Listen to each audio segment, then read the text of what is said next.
G'day and welcome to On The Esky, an Australian sports podcast where we like to wrap up the week that was in sport, drink a few Denzel Frothingtons and dribble on about the big stories that happen. It's actually been 2 weeks since our last podcast. I was away at Magic Round last week in the NRL up in Vegas. Absolute swamp for the first 2 days, kind of torrential rain. Can't say that I made it to every game in that rain, but I had a good day on the Sunday when the sun came out. The Raiders had a win, the boys had a multi-win, and good successful trip in the end. And hand on my heart, I can remember every single bit of it, and had a few light beers and came home feeling great. Anyways, today's show we'll be talking about the IPL coming to the pointy end. We've got the Final Four, and obviously this very sad passing of Andrew Roy Simons. 2022 can get absolutely fucked in losing sporting greats, so we'll reminisce on our favourite memories from Roy. We also have the weeks that are in the NRL and AFL. NBA is at conference finals time, plus a little bit of chat around NFL, fighting, F1 and golf, PGA Championship time. So please do remember, if you're watching us here on YouTube, there are timestamps. You can skip to the sports that you like. Please consider subscribing on the YouTube or chucking a follow on socials. On my right, I have got Monkey Magic. On my left, I've got Sean. Normally, we'll start with Shout a Beer, but this week we thought it was so funny and so topical in that we have a new leader down under in Anthony Albanese. The Australian election happened overnight. Obviously, we couldn't care too much about politics on this show. We do like just betting on them. That's all. Yeah, I'm glad I didn't bet on this one because I think I may have lost money. Anyways. What we do like talking about on this show is when politicians do stupid things in the sporting arena. And specifically just the sporting arena for this one. This one was up there with one of the most uncoordinated things I've ever seen in my life. Yes. Sean, Muggs, what am I talking about? ScoMo, former Prime Minister. I think we must have been doing a bit for grassroots sports. Was playing some soccer with... like probably some six, sevens maybe, something like that. You see, some primary school age, some little fellas, definitely half his size. Yeah, well smaller than ScoMo. Maybe a third. And he's playing, of course, trying to intercept the ball, trying to make it look good. Completely gets wrong-footed, can't change direction, and then nails some 10-year-old. We're 6 or 7. This kid's not 10. No.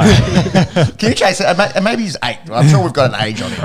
Either hits him high contact. Rugby tackle. Not a sliding tackle, soccer, red card. Like wrong sport kind of shit. No. And he looked like he had the turning circle of a 20-wheel truck trying to turn around. Like you can see him react, and then he gets wrong-footed, and then he just falls about 4 meters and pole drives a 8-year-old kid into the grassroots. That was his grassroots attempt. If you're listening from overseas, we obviously do have a few listeners in India and America and the like, and you haven't seen it, please get on the internet and search for Scott Morrison tackling 8-year-old? Under eight. So let's call him 7.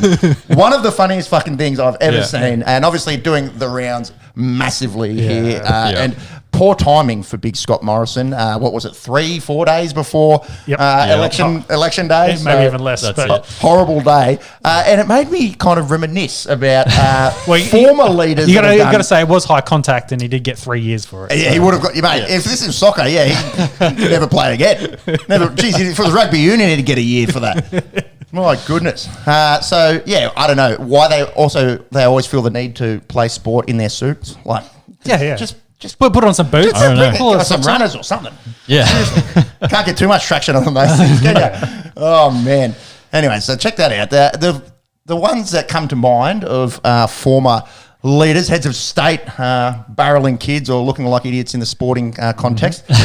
Casting minds back to Boris Johnson back in 2015. Any English listeners absolutely steamrolling over a young child. He got white line fever and he finished like CSC for Talakai. He looked like he got a sniff of that try line and he said, "Try and tackle this, big boy." Boris Johnson, mate. Yeah, if he could that'd be scary, mate. If he could finish his hair the way that he finished that try, mate, he'd be a much more presentable bloke, wouldn't he? And then probably the classic, all Australians know about one of the longest leaders ever in Australian politics, Johnny Howard. Yeah, how you going? My name's John Howard. And I went to go see the troops over there in Afghanistan and bowl a little bit of leg spin. And he bowled it about, where'd that ball bounce? I'm going to say at his feet, 6 feet in front of him. If you're lucky. If you're lucky. And we're not talking like a double bouncer. We're not talking like a little mully grubber that should be a no ball. I don't think the ball made it to the batsman. The classic. No. It fiddled off the pitch. Off the pitch. Absolute fine in Sunday social cricket. That's probably the worst one. I think Johnny Howard, I think he's got the worst one in all time. That's it. But yeah, ScoMo. He was bowling on a goat track though. So yeah, it was a goat track, but that should be a little bit in there for Johnny. You'd think, a bit of turn. That's right. That should be a turn. But he turned at his feet and went off the pitch. Absolute Pakistan crumbler. We just spoke about cricket returning to Pakistan this year, and the deck's been like concrete. That one looked like it had a bit in it, so Johnny should have fancied himself to chuck one up there and try to go for the footmarks on the right there and try to get him around his legs. So that's it. Yeah, that's probably the best one. But a very funny outcome. The kid is okay. Scott apologised. He didn't really kind of apologise straight away. He was kind of... Do politicians ever really apologise? Do they mean it? Do they mean it? Is it too late now to say sorry? When I fucked off to Hawaii. If you haven't seen that, I'm sure all of our Australian listeners have. But if you're listening from overseas, give that a Google and enjoy the good times. Quickly to bring it back to sports, it kind of reminded me of how everyone makes fun of how Shaq falls over. That slow trip, sort of stumble. Yeah, hack a Shaq. That's it. The big man going over. But the thing is, he got taken out by the sniper. There was no one initiated that contact other than himself. So he was going left and then thought, maybe I'll try to go right, and then was like, well, I can't go right anymore. There's an old Zlatan Ibrahimovic quote, I think, about him absolutely breaking someone's ankles, wrong footing him, and it's something along the lines of, I went left, he went left, I went right, and he went to go buy a hot dog. So I think, ScoMo got absolutely Zlataned by nothing. The ghost down there in northern Tasmania. Check that out if you haven't already seen it. So mop for Polly's doing sports. Try not to do it in the future, please. And enjoy your time on the backbench there, Scotty from Marty. I think he's retired. He's done. Is he done? He's going to step down, and Dutton's going. If Dutton wins his seat, often. Anyway, we're talking politics. I got booed from my group chat this week for even mentioning it. All right, let's talk some sport. Let's shout a beer. We like to shout a beer on this show to reward some spectacular sporting endeavour from the week, or from the 2 weeks in this case, that have passed. Monks, we'll start with you. Sure. Who are you shouting a beer? Yeah, so going to women's football, women's soccer. Normally we shout a beer to Sam Kerr. She's having she's multiple beers. She'd be pretty pissed off the beers that we've shouted there so far. That's it. But no, this one this week goes out to Ellie Carpenter. A little bit of a bittersweet one for her.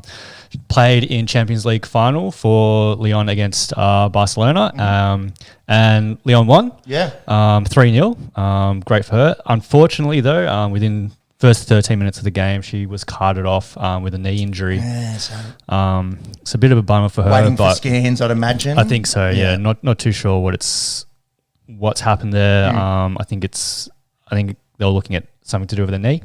Yep.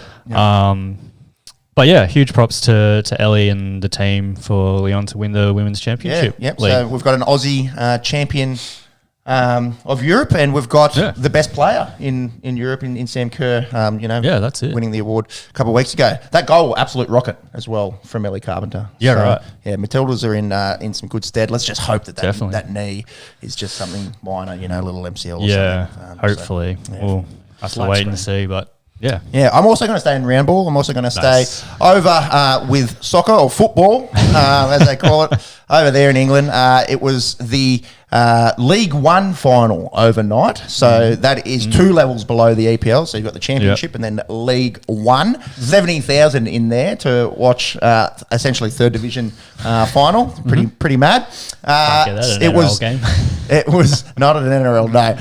It was Sunderland versus Widcombe. So Sunderland, a rapid fall from grace after being in the EPL a few years ago. Sunderland did win that game 2-0, and from goals from Elliot Embleton and Ross the Loch Ness Drogba Stewart, according to this little article there. Why do they call him the Loch Ness? I don't know. He must be Scottish. Scottish. I don't know. Didier Drogba. I don't know, Monkey. Is there any other reasons why someone would be called Loch Ness that come to mind? There might be one, but maybe he's an enigma. He's so quick. People think they've seen it, but they haven't really seen it. That's what you're getting at there. Yeah, sure. Yes. Definitely. Anyways, the guy that I want to shout a beer in particular was on the losing side for the Whitcomb Wanderers, I believe. They tend to be Wanderers. Let's go with Wanderers. Adebayo Akinfenwa. He is a 40-year-old who was playing in the final. So just to be playing soccer at 40 is pretty incredible, let alone in a game of that magnitude. And speaking of magnitude, I think I sent you guys a picture of this fella. He doesn't look like a soccer player. He looks like a rugby loose head prop or a linebacker for our American listeners. Yeah. This guy's listed. He's listed at 6'1", 105 kilos, so about 230 pounds for our American listeners. I reckon it's one of those that's his weigh in weight. He walks around at about 115. I have never seen a soccer player built like this bloke ever. So poor Adebayo, he's come away with the loss, but I'm going to shout him a beer or maybe a carton because I reckon he'd probably be able to put that away pretty easily. And at 40 years old and let's say 115 kegs, I'd be very surprised if he goes around again. But little shout out to the thickest soccer player that I've ever seen. Big thick boy, Adebayo Akinfenwa. He's played close to 800 games as well, I think. If you've got his Wikipedia up there, over 200 for Whitcomb. Yeah, so senior career played 695. 695. Yeah, nearly 700. There you go. 700 there you go. Shout out to you. Yeah. Sean's random facts. I'm pretty sure Beckham owns a football team in that third division. They're getting promoted as well. So can you chase that one up? So, sure. So, So Sunderland go up, but do Whitcomb? That was, or is it like the top three? Yeah, I probably should have looked this up before the show. I was just taken away at thick boy Adebayo.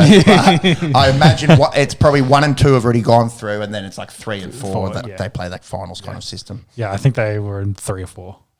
But anyway, random fact. And we'll talk about the EPL later in the show. Very tight. Obviously, match day 38 tonight. So we will know who is the champion of the 21-22 season in about 14 hours. Sean, this shout of beer is a change of tune. Sticking with the round ball theme, but a smaller one. But yes, a bit of a somber shout of beer, more, I guess, to the family and friends. But we thought it was a good time to chat about the passing of Andrew Symonds during the week.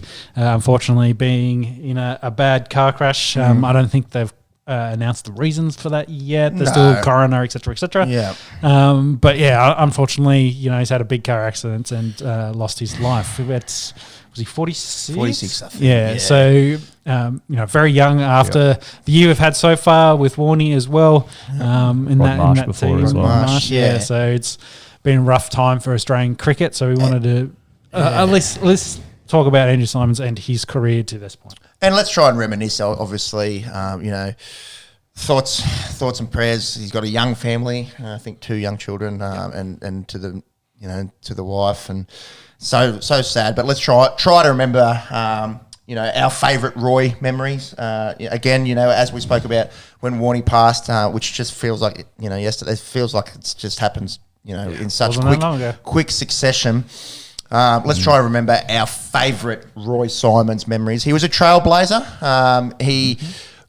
Had he been born, say, 5 years later, I think with the advent of T20 cricket, he did get to play a little bit of T20 cricket, would have suited that format so well. He did play, obviously, a little bit towards the end of his career, and obviously played a lot of white ball cricket for Australia, and then played a bit of red ball cricket, and a lot of people were going, no, he's only a white ball specialist. He's not going to be able to do much, yada, yada, yada. I do remember a Boxing Day, I think against England, and we were up Shit Creek, and Roy come out, we were 4 for not much, and showed what he can do with the red ball, and scored quite a quick 100, and celebrated on Boxing Day. That one comes to mind. Obviously, the Streakers. Yeah. Well, that's probably the most global recognition, I'd say, for Roy. That's been on ESPN and shit, I'm pretty sure. Definitely. That would have been on Sports Centre.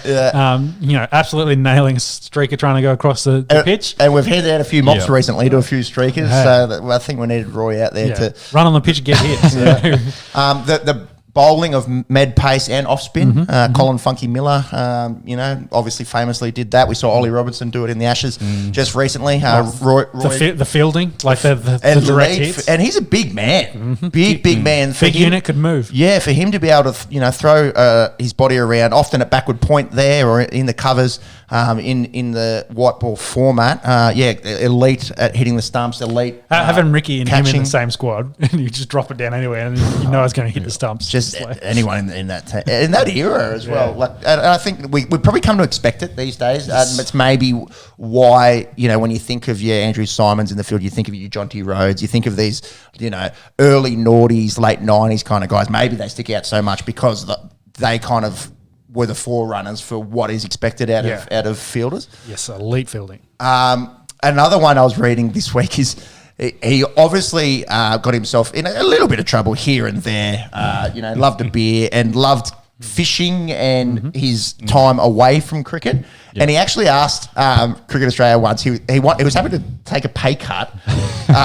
Get more time off. He just wanted more time off. He didn't want to do so much corporate stuff. He didn't want to do as all the crossing the T's and dotting the I's that is expected of a Test cricketer. And he said, "Look, I'm happy to take a pay cut. I just want more time to go fishing." So not too many people, especially in cricket, where a lot of the money has really come in the last sort of 10, 15 years with the advent of the IPL. Not too many cricketers come to mind that would have taken asked for a pay cut. Asked for a pay cut just to be left alone and go fishing a little bit. He was definitely a simpler man in that case. It was like if I had a six pack and a fishing rod, that's all I needed. I don't need all this extra. And money, again, and that just resonates with so many Australians. We got it there as the larrikin, like the typical Australian larrikin. That epitomised kind of Australians and Australian sport. That's what we love. We get around those boys all the time. They had a minute silence for him. We'll talk about the NRL a little bit later. Up in Townsville last night. Obviously, he's from North Queensland. Was a good rugby league player as well growing up. So that's probably where some of those big shots sort of originated from. That's it. But yeah, just it's gone too soon and. And recently, of course, had been in commentary for the Big Bash League. Like he'd been really, his commentary had actually been really good as well. Like he definitely had a very in-depth, cricketing mind as well to go with the relaxed larrikin. Like though he loved a beer and loved fishing, he also was intensely. It's smart and knew the game of cricket really, really well. And that sort of goes back to Warney as well. A lot of people saying, he's known for his partying and his off-field antics and being that, we're talking about him being maybe the first cricketing rock star, that level above superstardom. But as per Roy, had an elite cricketing mind as well and could analyse the game and was just his cricket IQ was so high. So it was nice seeing Roy commentating recently in the Big Bash and getting his sort of laid back but still thorough analysis of the games. Just back onto Warney as well. So, and this probably just speaks volumes about how Simons was regarded in terms of all the players, but so Warney was supposed to be coaching the London Spirits in the 100 ball game cricket series. So Warney took that job on the proviso that Simons was an assistant coach for him. The team didn't have budget for Simons to be coach, so Warney was going to pay him out of pocket to have Simons across there with him. So just goes to show the relationship he had with a lot of players. I think Gilly gave that story out during the week, and because Roy had told him, since Warney had passed, I found that out after the fact. Just the mateship as well within the teams as well. So I think Pop came out during the week as well, saying that he really helped him sort of open up. They unfortunately had a bit of a falling out towards the end of their careers, but it's just another one that's just gone too quick, and obviously the first and foremost, just hoping that Cricket Australia and everyone just gets around his young family. Can't even imagine what it's like for them, but for us as cricket fans, Vale, Roy, Andrew Simons, and just thank you for the memories.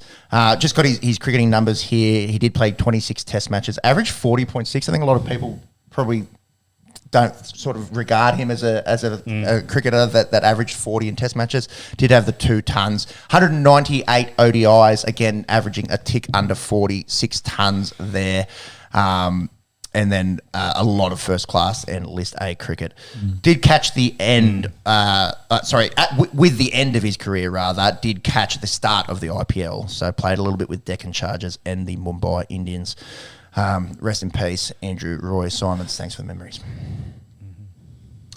Okay, let's Cricket, go IPL? into the IPL. Yep, IPL is in the business end. Rickon's in the chat and definitely been keen for it. He's a big RCB fan, so they're happy he's in the playoffs. Very And happy. he was saying of Royals' first RCB finals, what he's been saying for weeks. So, ruling out the 2 new sides. Yeah, the so new squads. Lucknow Super Giants and Gujarat Titans, obviously both the expansion sides, and both going through to play knockout cricket. So pretty impressive from them being able to do that in their first season. We're not going to go through game by game all the games since our last episode, given it was 2 weeks ago. It might make for some dry podcasting. Let's highlight a few of the big things that happened.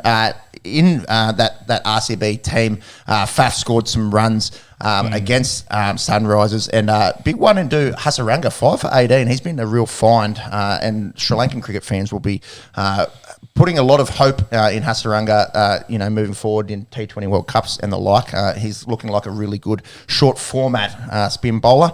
Devon Conway scored 87 for CSK in their win over our Delhi Capitals. That was probably... it made it really tough, that game, for Delhi to go on from there. They had to win out, and they did end up winning. They went 1-1 after that game. We'll get to that in a sec. Pat Cummins, we spoke earlier in the tournament about him maybe not having the best tournament, being pretty expensive, getting a bit of the treatment, got dropped. He actually had 3 for 22 off 4 overs for KKR in their win over the Mumbai Indians. And fellow Aussie Mitchell Marsh smashed 89 in DC's quick run chase to win over the Rajasthan Royals. He also scored 60 against the Punjab Kings. So good to see the Bison there. Obviously, had the Coco was quite unwell. When we geez, it goes so quick. When we were talking about the IPL auction, and when we spoke with the Delhi Capitals media team, we were really bullish on Mitchell Marsh. I think we were even threw that. I like what you did there, by the way. Keep going. Well, Bison-ish, bullish for Warner, I guess. Can we throw Bison-ish into the vernacular? It doesn't quite have the same ring to it. And when we were speaking to them, we were saying, look, his year last year was incredible. Obviously biased. His name came up in the best T20 cricketers in the world. I think maybe more like a top 10 kind of guy in our opinion. And good to see him, rewarding Delhi for spending big money on him with a few good knocks. And speaking of a good knock, how about this one? A good knock from Quinton de Kock. I'm a poet and didn't know it. Didn't mean to do that. In Lucknow Super Giants win over KKR, Quinton went out and made 140 not out off 70 balls, so striking at 200. Third highest IPL score ever. Only third. Only third. And a long way behind Chris Gale's 175 not for the Royal Challengers Bangalore back in 2013. The Master Blaster, mate, he has to go down as one of the all-time greats in short format cricket. Yep. Oh, yeah. And Brendan McCullum, he's second with his 158 way back in 2008 for the Kolkata Knight Riders. Now, quickly on Brendan McCullum, announced this week that he will be England's head coach for Test cricket. What are our thoughts around that? Yeah. Well, I think you said it before. They had to poach more Kiwis to put in the English squad. Classic England. Now they've got a Kiwi coach and a Kiwi captain playing for England. That's it. or coaching, I should say. Yeah, they've seen what the Black Caps have been doing, and they've been pushing the top of the rankings. So it's a good time to get a little bit of help in the squad. That's right. The next Ashes might have to be the Chapel Hadley series. But McCullum obviously we was kind of talking pre-show. We're like, I wonder if he will actually get the Test gig, because obviously renowned as a white ball cricketer, but people kind of forget how good he was as a Test cricketer as well. He made a triple hundred. Like, people tend to forget that pretty quick. Whilst obviously his premium, forte was white ball, opening the batting, terrorising whoever was bowling to him. Was actually a really handy Test cricketer. Can you bring up his numbers? I think he might have played sort of 70 odd tests as well. If you wouldn't mind just chasing that up. He'll be the Test cricket coach, and Aussie Matthew Mott will be the white ball coach. So a few of our Indian listeners or overseas listeners might not be that familiar with Matthew Mott. He played a lot of Shield cricket here for Victoria, but was uncapped for Australia. Never quite broke into that Test side. Pretty tough time to be an Australian cricketer in those days, with the likes of Hayden Langer, Ponting, War, Damien Martin, Darren Lehman, etc., etc. That's it. So to continue the theme, the poaching from the colonies, reaching out to get some talent. That's right. The South African / New Zealand / English cricket team. We can't really talk there anymore now that we've got Marnus Labuschagne, I guess. That's one guy. One fucking guy. Just one guy. Number of tests for McCullum, and just maybe his averages, please. Yep. Yeah. So he played 101 tests. Jesus, I was saying 7. I said 70. I'm not sure. He was in that team a long time. I'm not sure if that is international though. Let me. That's 100. That's 101 tests. Average 38.64, so just behind Roy. 12 centuries, 31 50s. What was that top score? 302. 302. Yeah. Impressive. Yeah, there you go. So in my head, he was sort of a 70 to 80 test guy. 101 tests. Yeah, that's it. Sound like an Indian on the internet. There you go. There you go. Not the first time that has happened. How many? Have you got his ODI record? He would have played 200 ODI games at least. Yeah, 260 ODIs. Highest score was 160, average 30.41. So that's a little bit lower than I expected. Yeah, there you go. Has it got strike rate for centuries? Strike rate 96.37. Yeah, there you go. An elite hitter. Yeah. So there you go. England have got a coach. That was our little what do you call it? Segue. Yeah, segue. No. Still not. Divergence? No. Anyway, English majors, 3 of us on the table. Keep going. Nope, none of us were English majors, no. Well, let's do something where we talk on the internet. Sarcasm, Pep, sarcasm. Kohli made some fucking runs. Yeah, it's about time. Virat Kohli, he made 70-odd in RCB's loss to Gujarat Titans. Josh Hazlewood pretty handy in that game.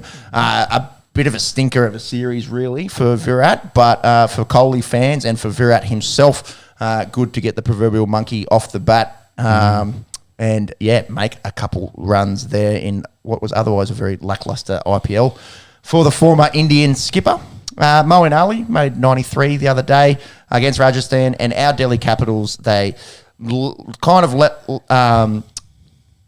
made their run late, I suppose. Inconsistency kind of killed them, really struggled to...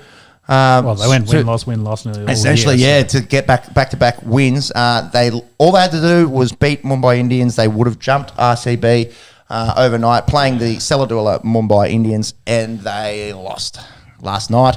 Rovman Powell did a little bit with the bat. I think we've got that around the wrong way. Yeah, that might be around the wrong way. Yeah, I'm sure they lost last night to Mumbai, and that was to finish. That was to finish. Read the numbers. 159 to 160. So it's around the wrong way. Yeah. Anyway, English majors and reading, obviously, struggling at the moment. I just told Rick the same thing. I was like, we can't read either. Anyway. So where's the table at? we've got the top four. Yeah, top four. As there's only a dead rubber this evening. Yeah, I think Kings and Sunrisers played tonight. Doesn't really have any impact. Sunrisers they died in the arse. They started slow, had a really good middle section, and then died in the arse. So Yep. So Gujarat finished first with 20 points, 10 and 4. Rajasthan Royals finished just ahead of Lucknow Super Giants there at 9 and 5 on net run rate, and RCB, despite that negative net run rate, they go through with 14 points. They're 8 and 6. Monks, have you got the bracket there for us? And when are those games? Are they midweek this week? Yep. So the first game is going to be on the 24th of May. That's going to be Gujarat versus Rajasthan Royals. And then after that, on the 25th, we'll have Lucknow up against Royal Challengers. And our time, that's Tuesday, Wednesday. Cool. Yeah. It's interesting with those four teams, like with the Titans and Giants being the two new teams come through. And Rajasthan, who hadn't done much recently. RCB, obviously, a very strong team on paper. Well, that's the thing. Like, they might have finished fourth, but on paper, they've still got elite talent top to bottom. So, it'd be very interesting to see whether, it's finals now, it's 0-0. They're going to go through and see. It's 0-0, mate. It all starts again. It all starts again. That's it. It all starts again now. Let's talk about individuals. We've spoken a lot about Josh Butler and how good a series he's had. I think a few weeks ago we were like, he can't be caught. We all tried, but yeah. KL Rahul did try. He finished within 100 runs of Josh Butler. So Butler, 14 knocks, 1 not out, 629 runs, average 48 strike at 146, 3 tons. I think really kind of firmed as the best stick in the world at T20 cricket. KL Rahul, as per mentioned there, in second place with Quinton de Kock. So interesting, 2 guys from Lucknow, and we spoke about their partnership before. So in that QDK knock where he made 140 not, Rahul was with him, and it was actually the highest opening partnership ever in the IPL, 210. Well, they had 3 in that top 10 list. Yeah, Deepak Hooda. Yep, Deepak Hooda finishing 9th there. Faf du Plessis, 4th on that list, and our David Warner, 5th. Did miss those first 2 games, so it would have been interesting to see what could have been if Davey Warner had played a little bit more. But again, much malaligned last year at Sunrisers, essentially lost his captaincy and his position, had to ride the pine. Bit of a messy divorce, if you will. Finishing top 5, though. Yeah. That's a good way to do it. That's right. Coming back out, going back to where he started, with what was the Delhi Daredevils back in the day, his first IPL team, going back to the Delhi Capitals and having an excellent tournament. Rounding out the top 10, I won't go through the numbers, just the names. Shikhar Dhawan, Ishan Kishan, Hardik Pandya, Deepak Hooda and Shubman Gill. When was the next Aussie on that? Yeah, I think you might have to scroll a fair bit because Maxwell didn't play heaps. He got married and missed a few games and then didn't score a bunch of runs. Mitch Marsh had COVID and didn't play heaps. So we're in the 30s. Maxwell there at 33. Bit concerning leading into the World Cup in a couple of months' time. But yes and no, though, because in the IPL last year, which finished late last year, Maxwell was so good, I suppose. Did miss the 3 games at the start of the season to get married. So he finished that with 268 at a tick under 30, striking at 173 as well. So I suppose you got to think that Maxi isn't that that top 3 kind of guy. He's that really power hitter, 4 or 5 kind of guy that just needs to come out and score runs. Tim David was there at 49 and Ricken was in the chat. We only played 8 games. Yeah, he played only 8 games. Yeah. Get dropped by Mumbai Indians, I believe. And then, he's come back and has been better. And interesting to see. Very interesting after all the money that got spent on him. And ended up having a good end to the tournament. And we spoke a few weeks ago. I doubt that he plays for Singapore much longer. Bowlers. Yeah, down at the bowl. Stoinis was way down the list there. Mitch Marsh fairly well down the list in terms of the Aussies. So Yuzi Chahal, he finishes with the purple cap with 26 wickets, 16.5 average, going at 7.6.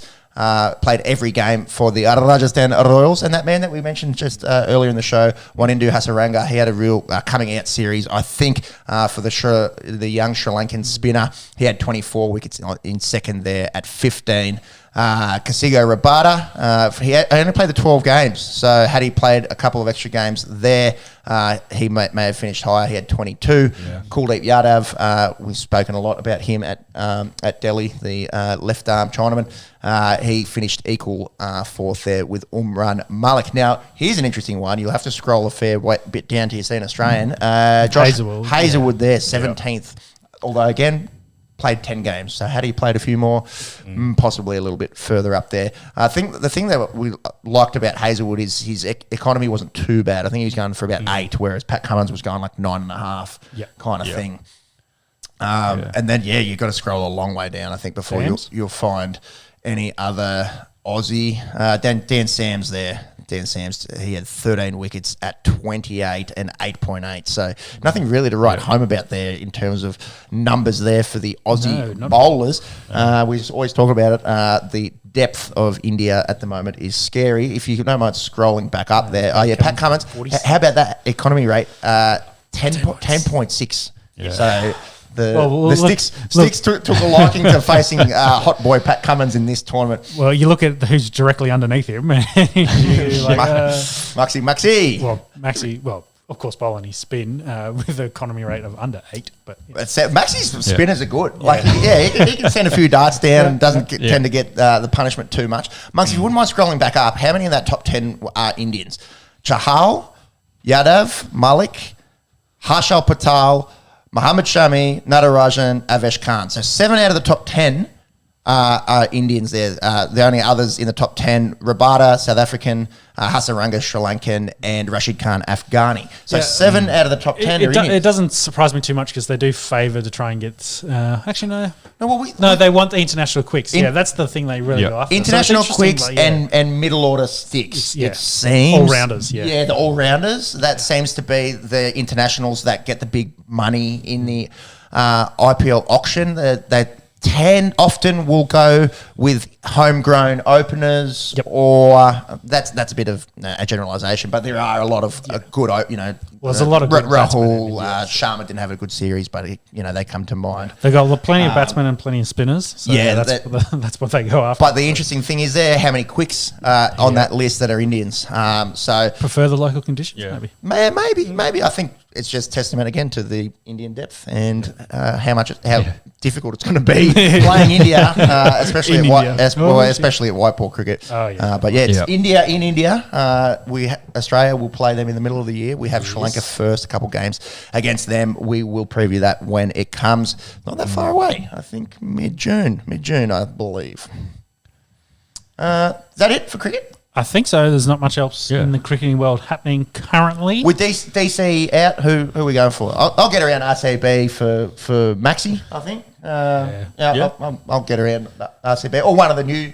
I was thinking one of the new ones. One of the new franchises. That'd be a cool story. 50-50 chance. Cool story, 50-50 chance that Lucknow or Gujarat win it in their first year now. So that would be a cool story. There was a lot of people saying, no, we don't need to expand to 10 teams. It's going to dilute this level of skill, the quality of play. I don't think that happened at all, really, this year. The fact that they've got the auction and the way that they pick the players at the start of the year means that, you can't really dilute the talent because you can't retain... You can retain players, but not to the same degree, I guess, as... Exactly. When you can only retain 3 or 4 guys, you're essentially playing with a new sort of bunch of guys each year. And it showed this year with Mumbai and CSK... last year's winner and dominators of the whole tournament, really, finishing 9th and 10th. Yeah. So I suppose that's the beauty of the IPL is that, just about anyone can win it. Yeah. Rickon makes a valid point. Steins at the Giants and Matthew Wade's also at the Titans. Stoinis, yes. The reading's going good tonight. Stein, yeah. Sounds like Stein. Dale Stein is back. Stoinis is back. You need your glasses on this show. I was shortening it. I was doing various grades. It's shortened to Stoin. Stein, Stoin, Fuck you. All right. That will do, cricket. Let's talk some NRL. Mike, can you bring up it might be halftime in that Raiders game. They were 8-0 last Yeah, time. Raiders currently playing South. It looks like halftime. We'll get to that in a second. Let's cast our minds back to Thursday night. The Broncos played the Knights. This was a close-ish game until about the 70th minute, and then Brisbane just went bang, bang, bang, bang, and got their 5th win on the trot now. On the trot, yes. I watched this. Did you catch much of this? Yeah, I got most of this. Bunker, not so good again. Yeah, well, I think that's been the chat that the bunker's there to make the wrong decisions right. But they seem to be making decisions wrong. No, they seem to be making the wrong decisions worse. So that's the chat at least. So there was 2 instances in this. There was one. Let's start with Dane Guy and the put down. Yeah. So a lot of people say that's the right call. I tend to agree if the ball loses the hand and then you kind of regather it as it's hitting the ground, it's hit the ground. So it's hit the ground first, yeah. It's like that one's probably okay. The obstruction rule. It's contentious. Just going back to Dan Guy. Guess who had him anytime try score? Oh, you probably did, yes. Yeah, you probably weren't happy about the result. So in my eyes, I was saying that's a fucking try. This is a disgrace. It's contentious at least. But yeah, a lot of people saying that maybe that it was the right call. That was a tough one. The obstruction? Yeah. The Who the obstruction. fuck knows? Week in, week out with obstruction. Yeah, and the rule is very much you got to run around the player to gain an advantage. You got to run behind it. So if, and it depends on the angles because Martin's thrown the ball while behind, maybe on the inside shoulder. So that was what they said. Like as he's running behind, he's thrown the ball. Yeah, it was also downfield as well. It wasn't like within the 10, was it?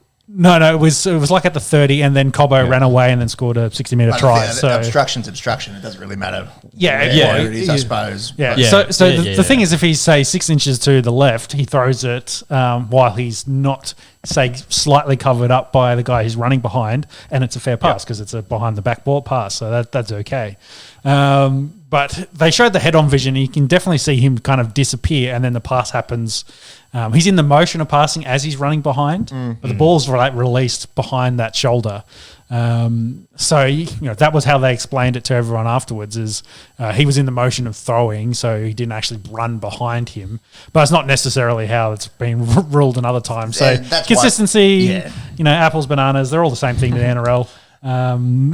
Yeah. Go apple, go orange, go banana. Yeah, so that's it. There's been a lot of chat, I think, in the weeks. I think Ricky as well, from last round, was saying, like, why the bunker there? We don't need them anymore. They're useless. It slows the game down and there's no consistency. That's the big thing as well, is the consistency. Yeah. It's a direct comparison. You look maybe what the NFL does with reviewing all.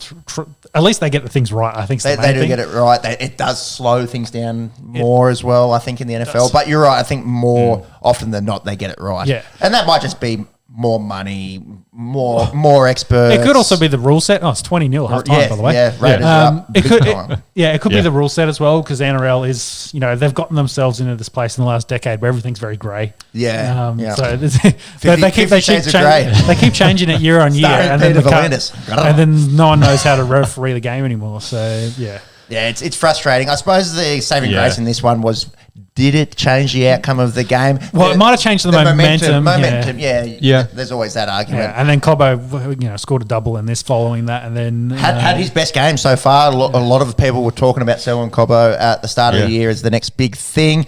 Hadn't really seen it. Had seen flashes, and then definitely his he's getting ball. I think that's the main thing. Yeah. He's so big for a 19-year-old as well. I don't know if Latrell's the right comparison. Maybe that's a young GI, maybe. Yeah, he's the hybrid between the two. Like, they had a baby, then maybe Cobbo. So. Yeah, and obviously that's ceiling kind of stuff, but that's who. That's where you bigger want than Izzy was.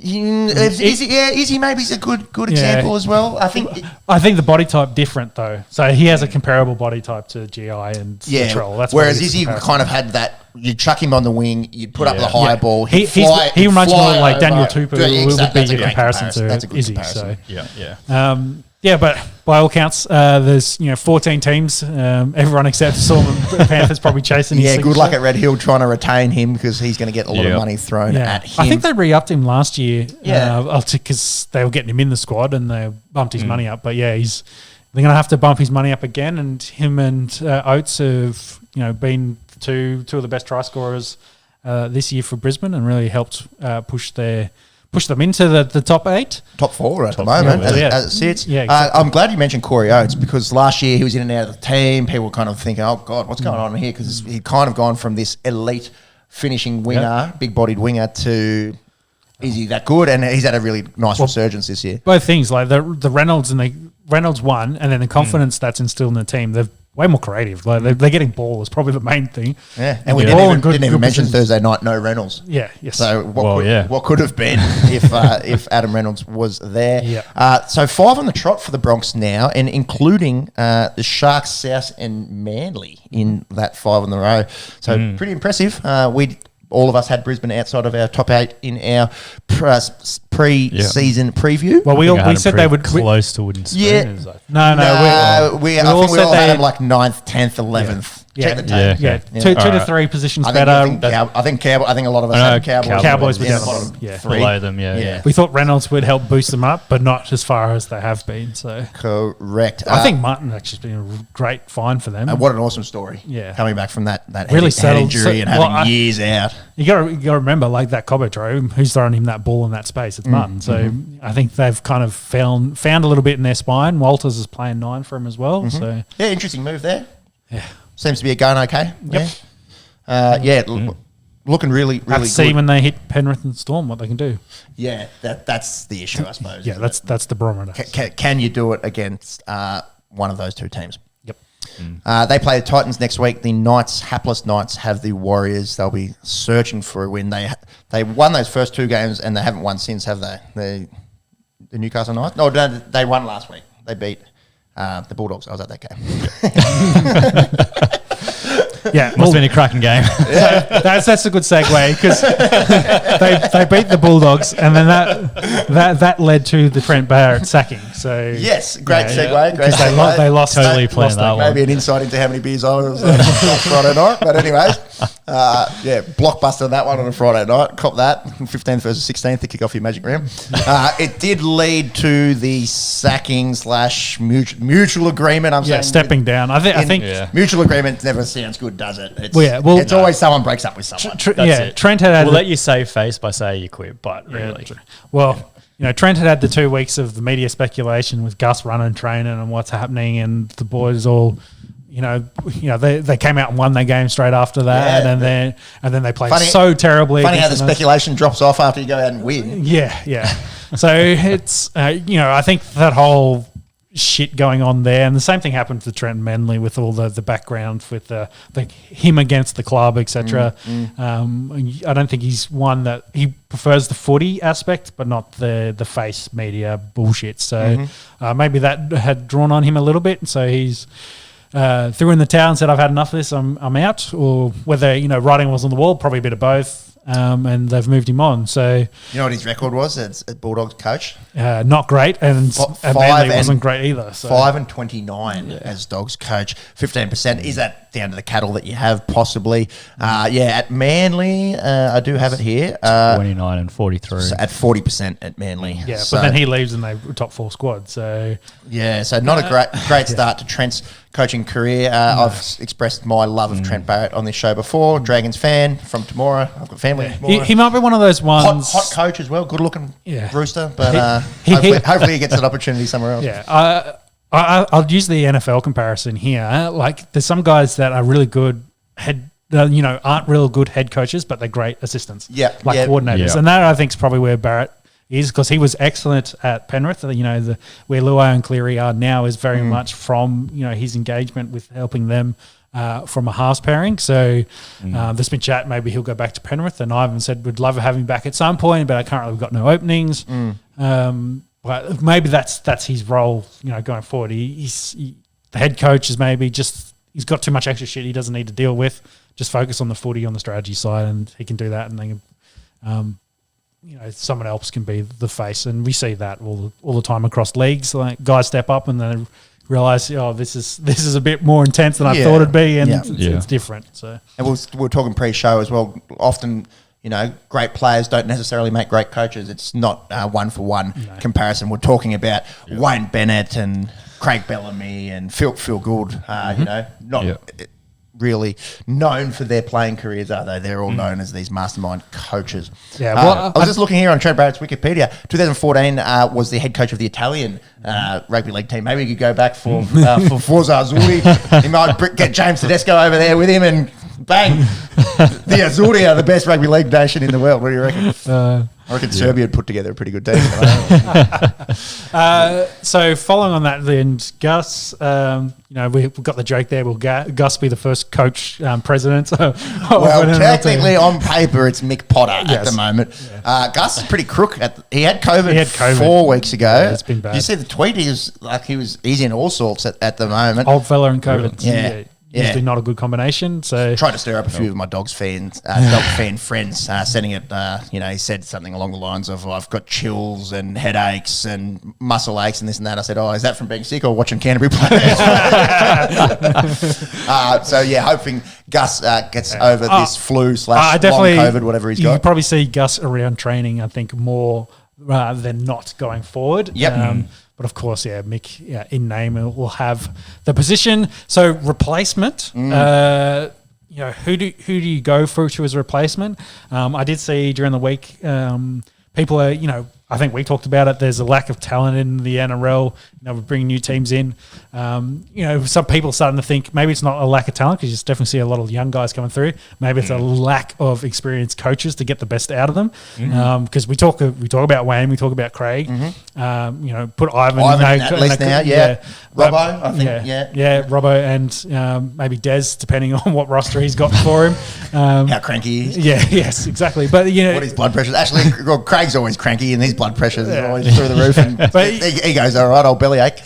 But below that, you know, the rest of the leagues, you've got guys that I've got question marks on the hot seat. So yeah, it's a really good point that you make there, Sean. And you know, with the talk of expansion, and luckily the Dolphins will get one of the greatest coaches ever in Wayne Bennett. But yeah, how much is it this kind of lack of talent pool in the players, or is it lack of coaching talent and system and good systems as well? Systems, yes. Yeah. Well, it's not.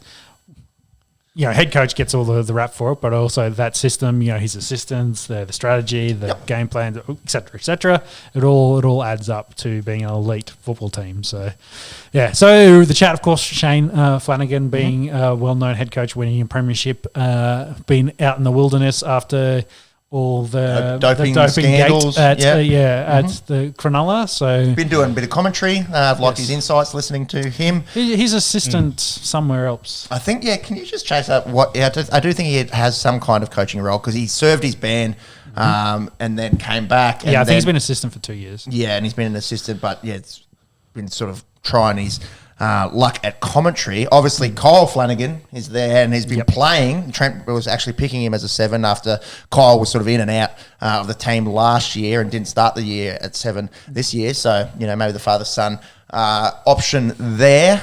Will be interesting to see if they go after Shane Flanagan.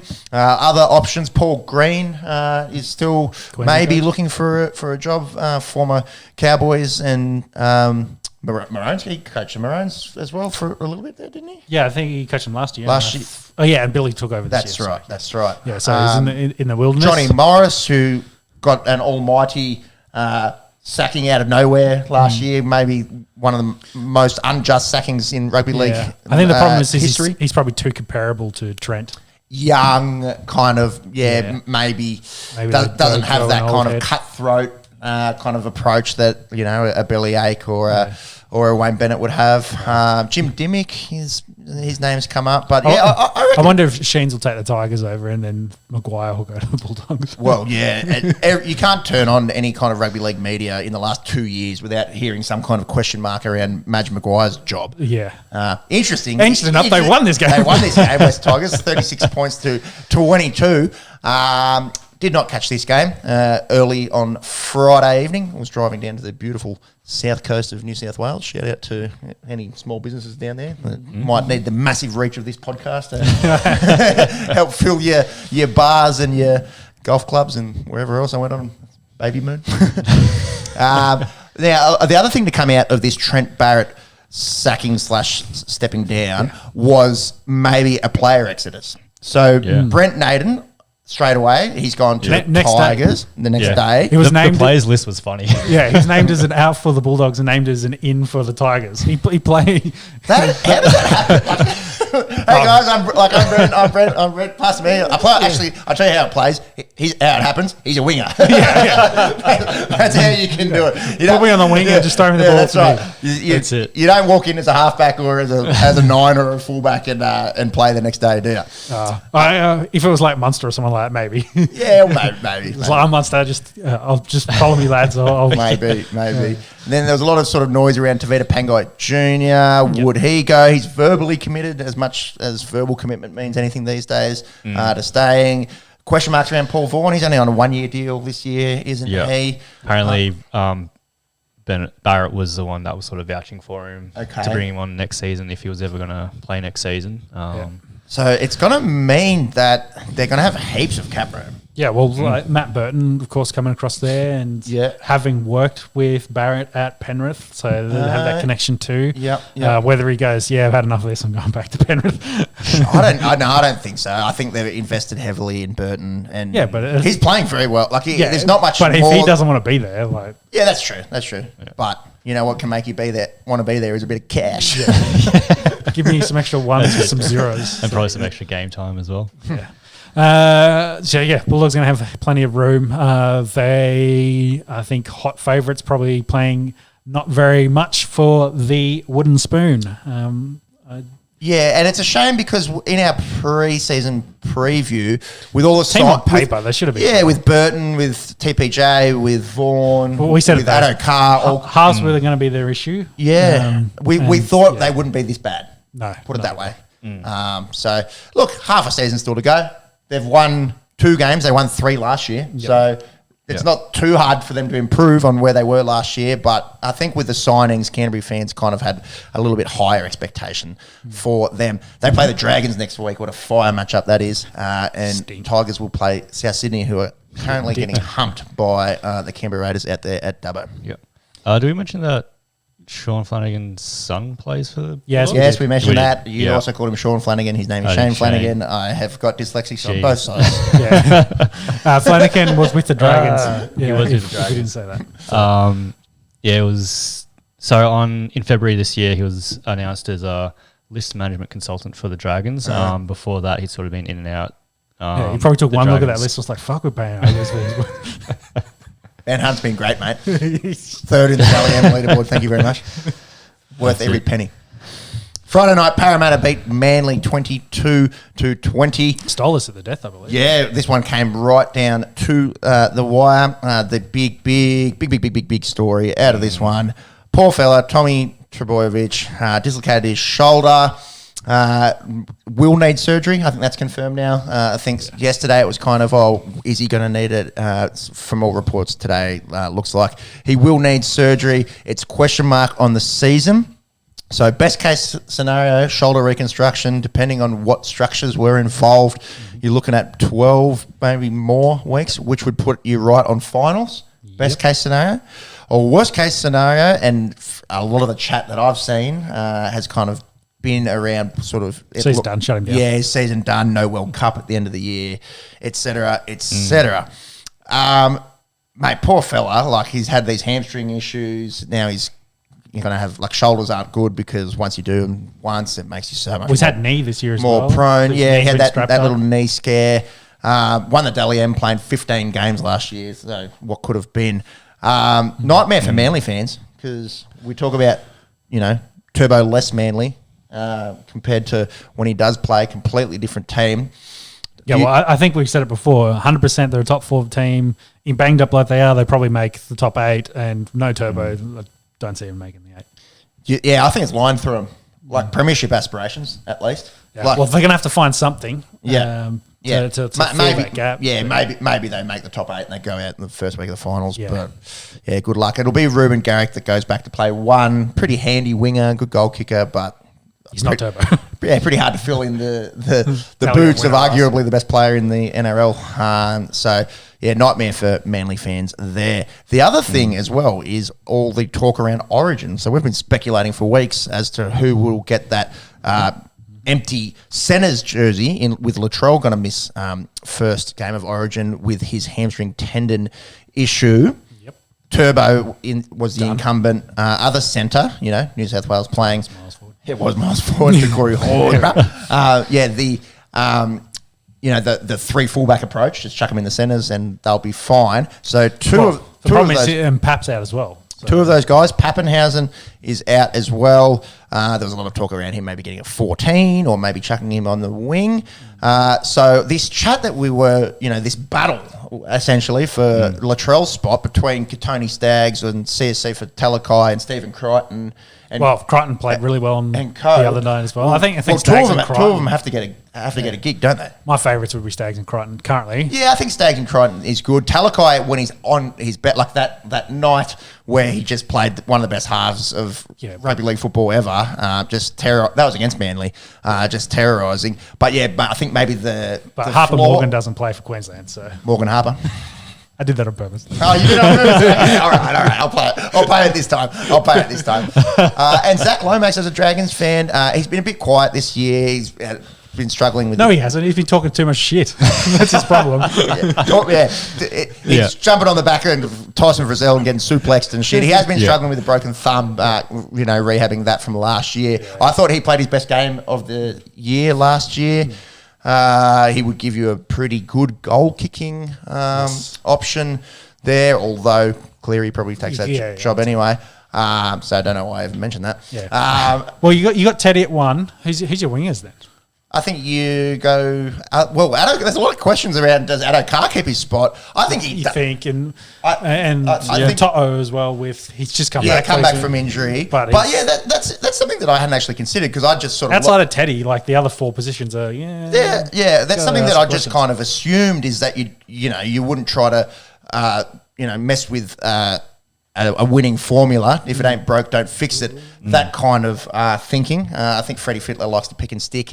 That's now that you mention it, Addo Carr hasn't had a great go at it. I think that is more of a function of him being at the Bulldogs. Yes. And To'o coming back from injury. But I still think those 2 are the best 2 wingers that New South Wales has to offer. I think it's those 2 centre spots. And gun to my head, I'll go Staggs and Crichton.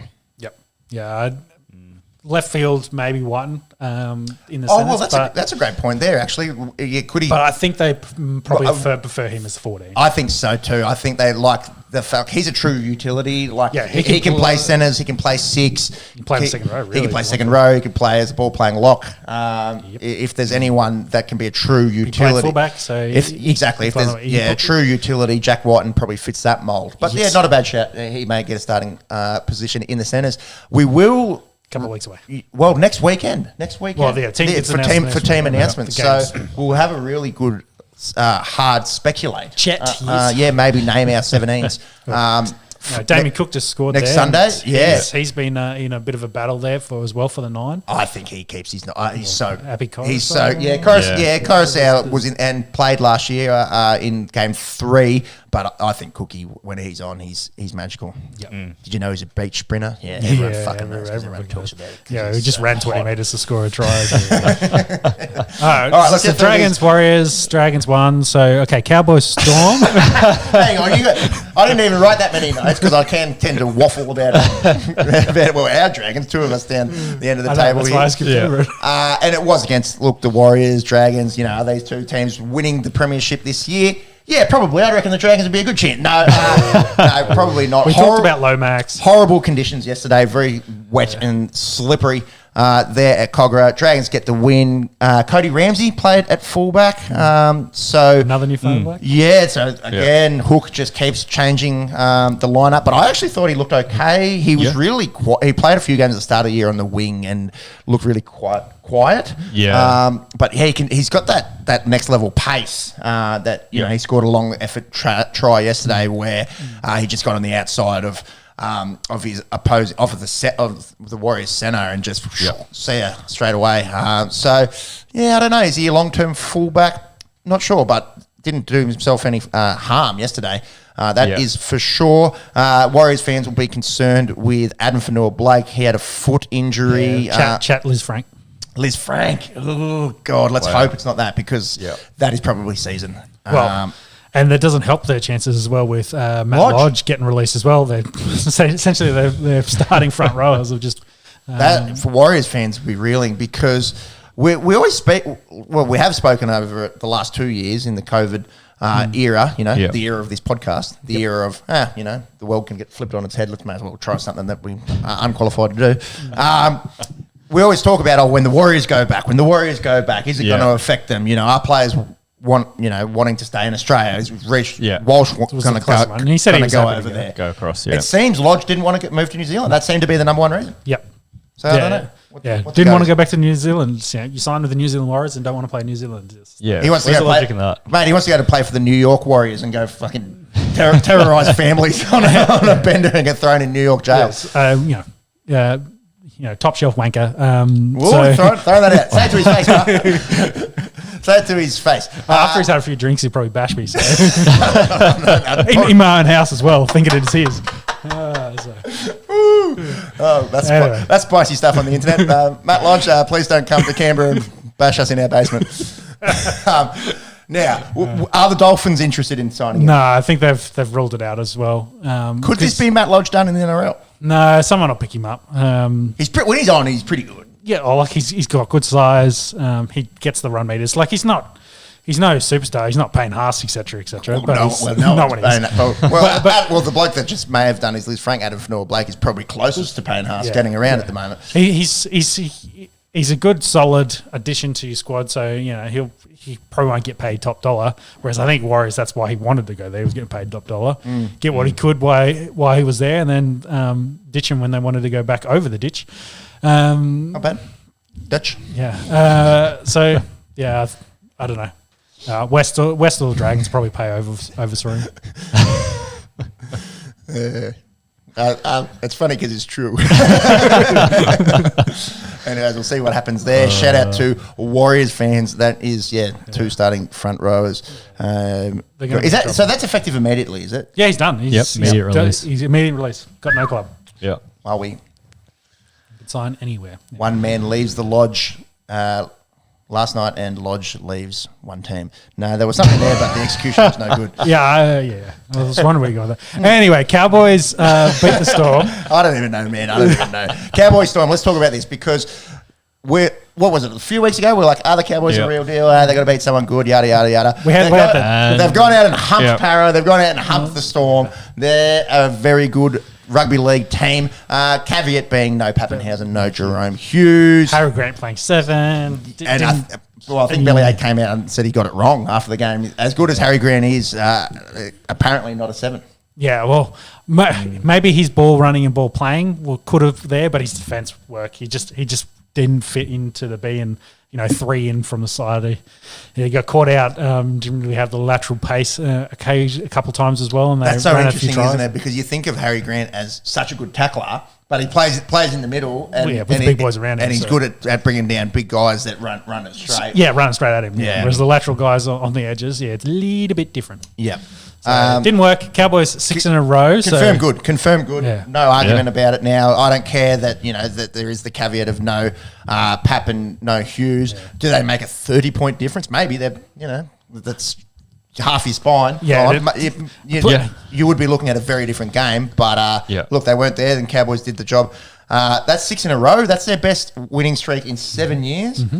Which 7 I believe, years. So since 2015, the year that they made the finals, they beat Brisbane. That Jonathan Thurston kick at the death. Yep, from the sideline. Yes. Yeah. So omens. Well, I think Todd's probably in conversation for Coach of the Year. Yeah. Definitely from where they were last. In round 3 about getting bad treatment because they're the Cowboys. All we had to do is have a little whinge, and the Cowboys are looking red hot. Well, they're in that top tier of teams now. They get the slack from the refs now. Yeah, they can do whatever they want.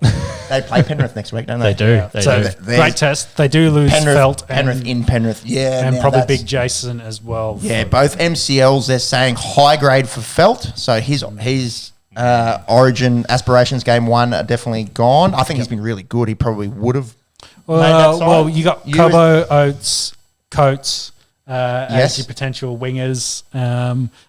Valentine's probably one of your centres. You got to find another centre. So one of maybe the odd man out in that could play centre, and then you got to fight over Ponga and Walsh being your fullback.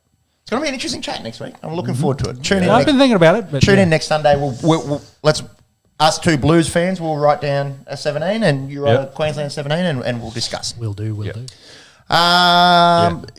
Tamalolo low grade MCL is what they're saying. So low grade, you're generally looking at sort of 2 to 3 weeks there for JT. A little bit sad because of his sort of resurrection, I guess. He's been playing a lot. Yeah, we saw his had multiple hand fractures last year. Didn't look like $1 million Dally M. JT last year. I'm not saying that he was quite back at that form, but he's looked a lot better than he did last year. Right direction, yeah. Indeed. And last night, Penrith doing Penrith stuff. The Pink Panthers, they look very good. 32-12 winners over the Chooks. It was 24-0 after 60 minutes. This game was pretty much done at halftime. Cleary and Luai, excellent as per usual. 2 meat pies for Jerome Luai. Sort of a big story out of this one was swinging arm Jared Warrior-Hargraves. He copped. Who did he get? He got someone high. Hit him across the chin as they busted over. Hence the name Swinging Arms Hargraves. And then swore at the WEF. We've got the trifecta now on there. I just can't say words or make jokes. Anyways, and he said something along the lines of, effing serious or something like that. And he got 10. He got 10 for it. It was a penalty try as well. So maybe a little bit contentious in that being a penalty try. I was out to dinner. I only saw the highlights of this morning. So, take it as you will watching the highlights. Looked like he was scoring that try regardless, I thought. Yeah. So does that make it a penalty try? No, I don't know. Either way, hit the dude across the face. You can't complain. Exactly, yeah. Like, I'd be the guy like, lay low, brother. Like, you might have just avoided getting reported for that. Yeah, and then Robbo, of course, whinging. The guy that got hit kind of sold it as well. He scored the try right underneath the ref, and it was like... Was that on Fisher Harris? Bring it up. Might have been. I'm trying to find it now. Bring it up. I was out for dinner. Bannister's, Aladella, shout out. Good feed. Yeah, good on a few cocktails last night, actually. It's funny because... There's a fend. There it is. Oh, speaking of Jack Whiten... It's probably good getting tackled because I'm sure that ball was knocked on. But anyway... Anyways, Raiders playing good. Refs missing. What was I talking about? Oh, you're having cocktail. The wife's pregnant. We went on this baby moon, right? And so her baby hump was sort of sitting underneath the table, and I just kept ordering cocktails. The waitresses kept bringing them, putting it in front of Sarah, and I was like, no, they're for me. Thank you very much. Thank you. I love me some blue fruit tingles. Fruit tingles was back in the day.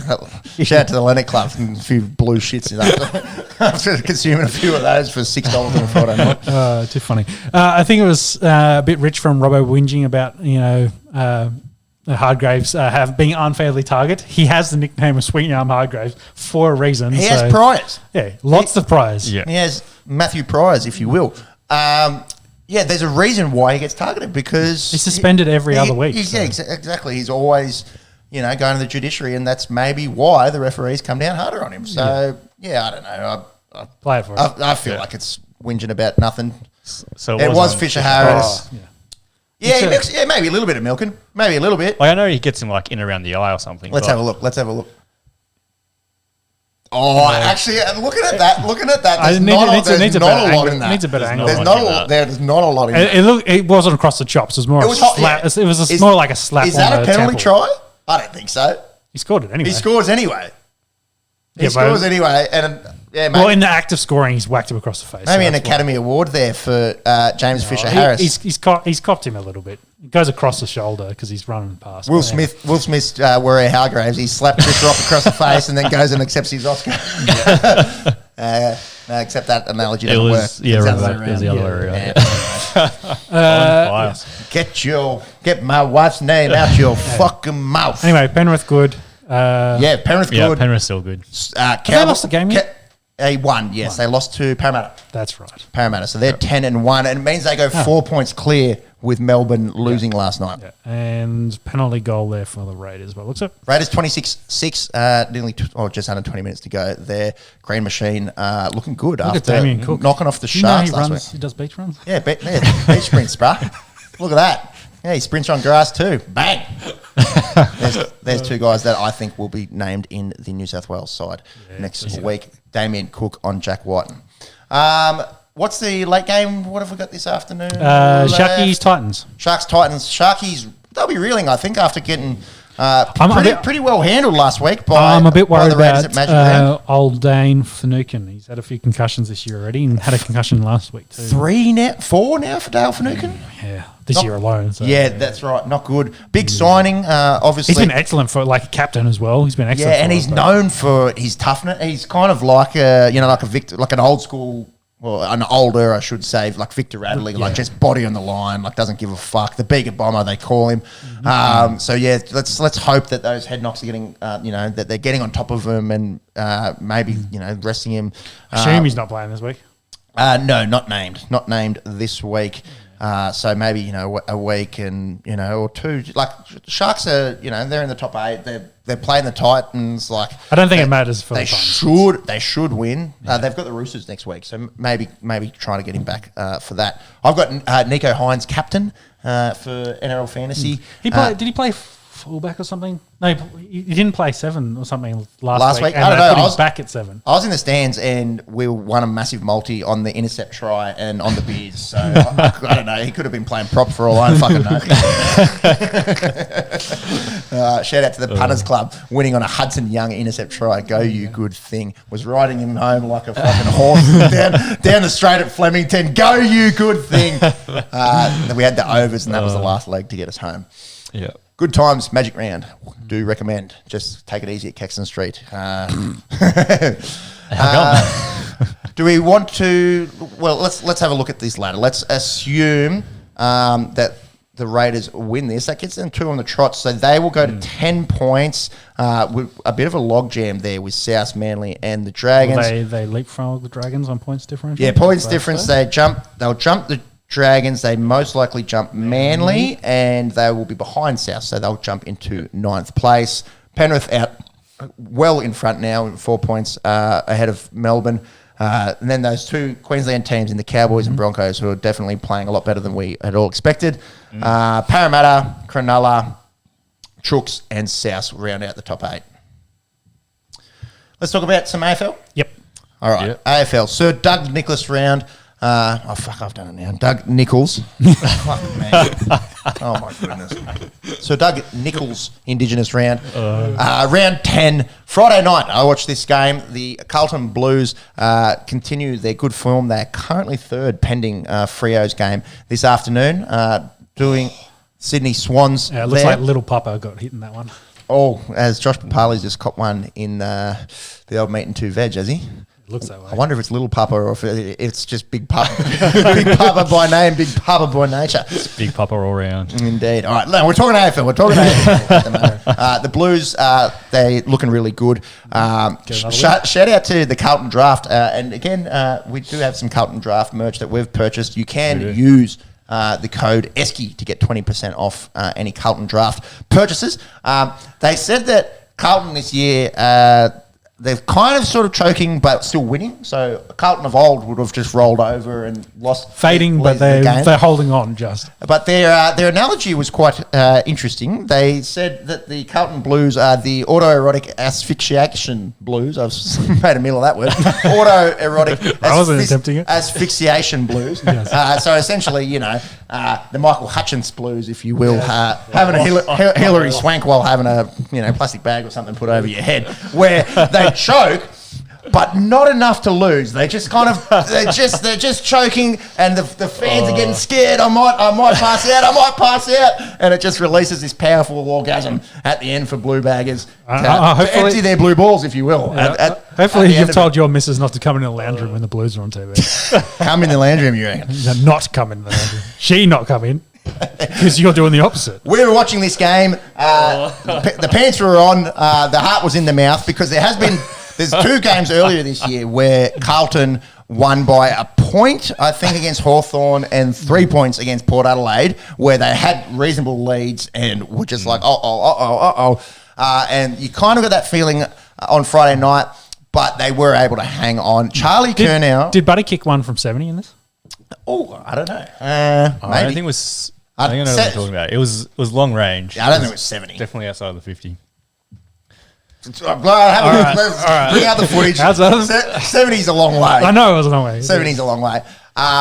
Charlie Curnow did kick 6. He is currently number 1, I think, in the Coleman race, which is unbelievable considering Harry Mackay's on that team as well. An unbelievable resurgence for Charlie Curnow, hounded by injuries. He did play towards the end of last year. There's your boy Xavier Savage showing what he can do for the Canberra Raiders. As Monks chases up this footage, you might have to go into the game highlights. I don't know. Yeah, I think so. I don't know if it's worth chasing this up. It may make for terrible podcasting. Back to Curnow, third bag of 5 or more. We'll have a look at the Coleman medal as Monkey maybe finds this highlight. A little bit of chat around Cripps, 3 votes. Election chat, making your own box and putting down 3 votes for Paddy Cripps. He is currently the favourite to win the Brownlow, which is unreal considering how banged up he was last year. Coleman medal leaderboard. Have you found this highlight, or is this? Nah, you keep going. Yeah, I think this is terrible podcasting. I think we're fucking nailed on it. Let's just call it. Sean, it's 70 metres. I don't care. Call it fucking 100. Because it's making for some ordinary listening, I would think. Both of these teams play big Melbourne teams next week. Swans have the Tigers on Friday night, and the Blues get to enjoy a 9-day turnaround, and they play the Pies at the G next Sunday, so we might keep an eye on that as we podcast. Obviously, the Pies and Blues, a massive rivalry in AFL, VFL history. I looked up the head-to-head at the moment. It's currently 128, 4 draws. Wow. So it's even Stevens. Obviously, Collingwood having the Mickey over Carlton over the last sort of 10 years, essentially, in that fixture. Carlton will start favourites, you'd imagine, next week there. Could you find any footage there of Buddy Franklin? I'm still going. Well, Charlie Curnow has 33 goals. He leads Tom Lynch 31. We'll get to him in just a second. And Tom Hawkins on 29. Good segue. Tom Hawkins, Geelong. They beat the Port Adelaide Power in Geelong yesterday. Port had 1-4 on the trot. Bit of resurgence, but yeah, a bit of resurgence after starting the game as badly as he could, 0-5. Yeah, well, didn't they play good teams and then kind of went into the softer part of their schedule? Yeah, and they did have coming up against Geelong is step back up. They did start against some powerhouses in like Carlton Blues, Adelaide Crows, et cetera, dropping a few of those games early on. I can tell you who they lost to start off the season. Brisbane Lions, so yes, fair. They lost to them round 1 by 11 points. Hawthorn, that was when they got dicked and everyone was like, oh, what's going on here? Then they lost that was the Jordan Dawson after the siren. Yeah, reverse swinger in round 3 for the Crom to win the showdown. Up the top. Got smacked by the D's, that's fair enough. And the powerhouse, that is Carlton. So first 5 rounds, they lost to the top 3 teams in that. So maybe, strength of schedule kind of came into it.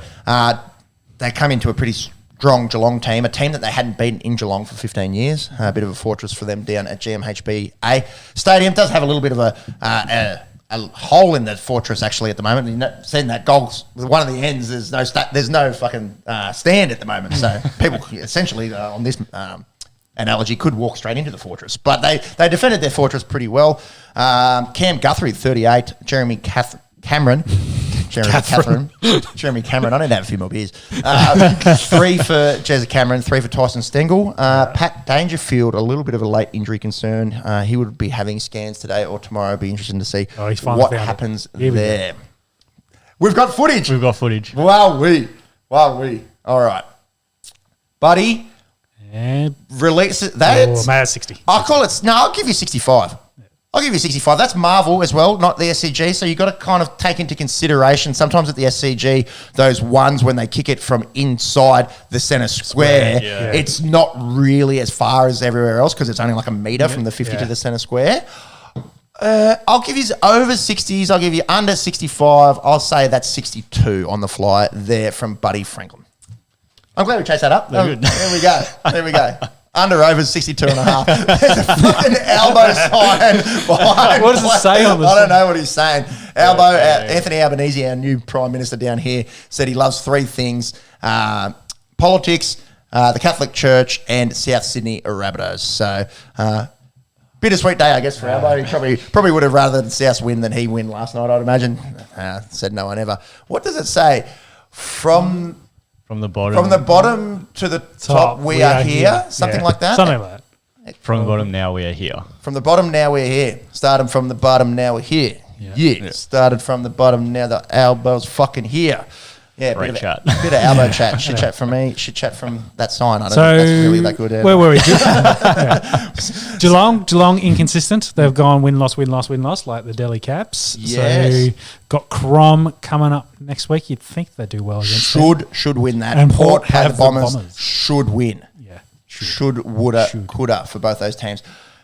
Bulldogs, they had a much-needed win against Gold Coast Suns yesterday to get them back to 500. Last time we spoke, we said what's going on with Dogs. They were 3-5 at that stage. They're back to 500. They're 5-5 now, so starting to steady the ship.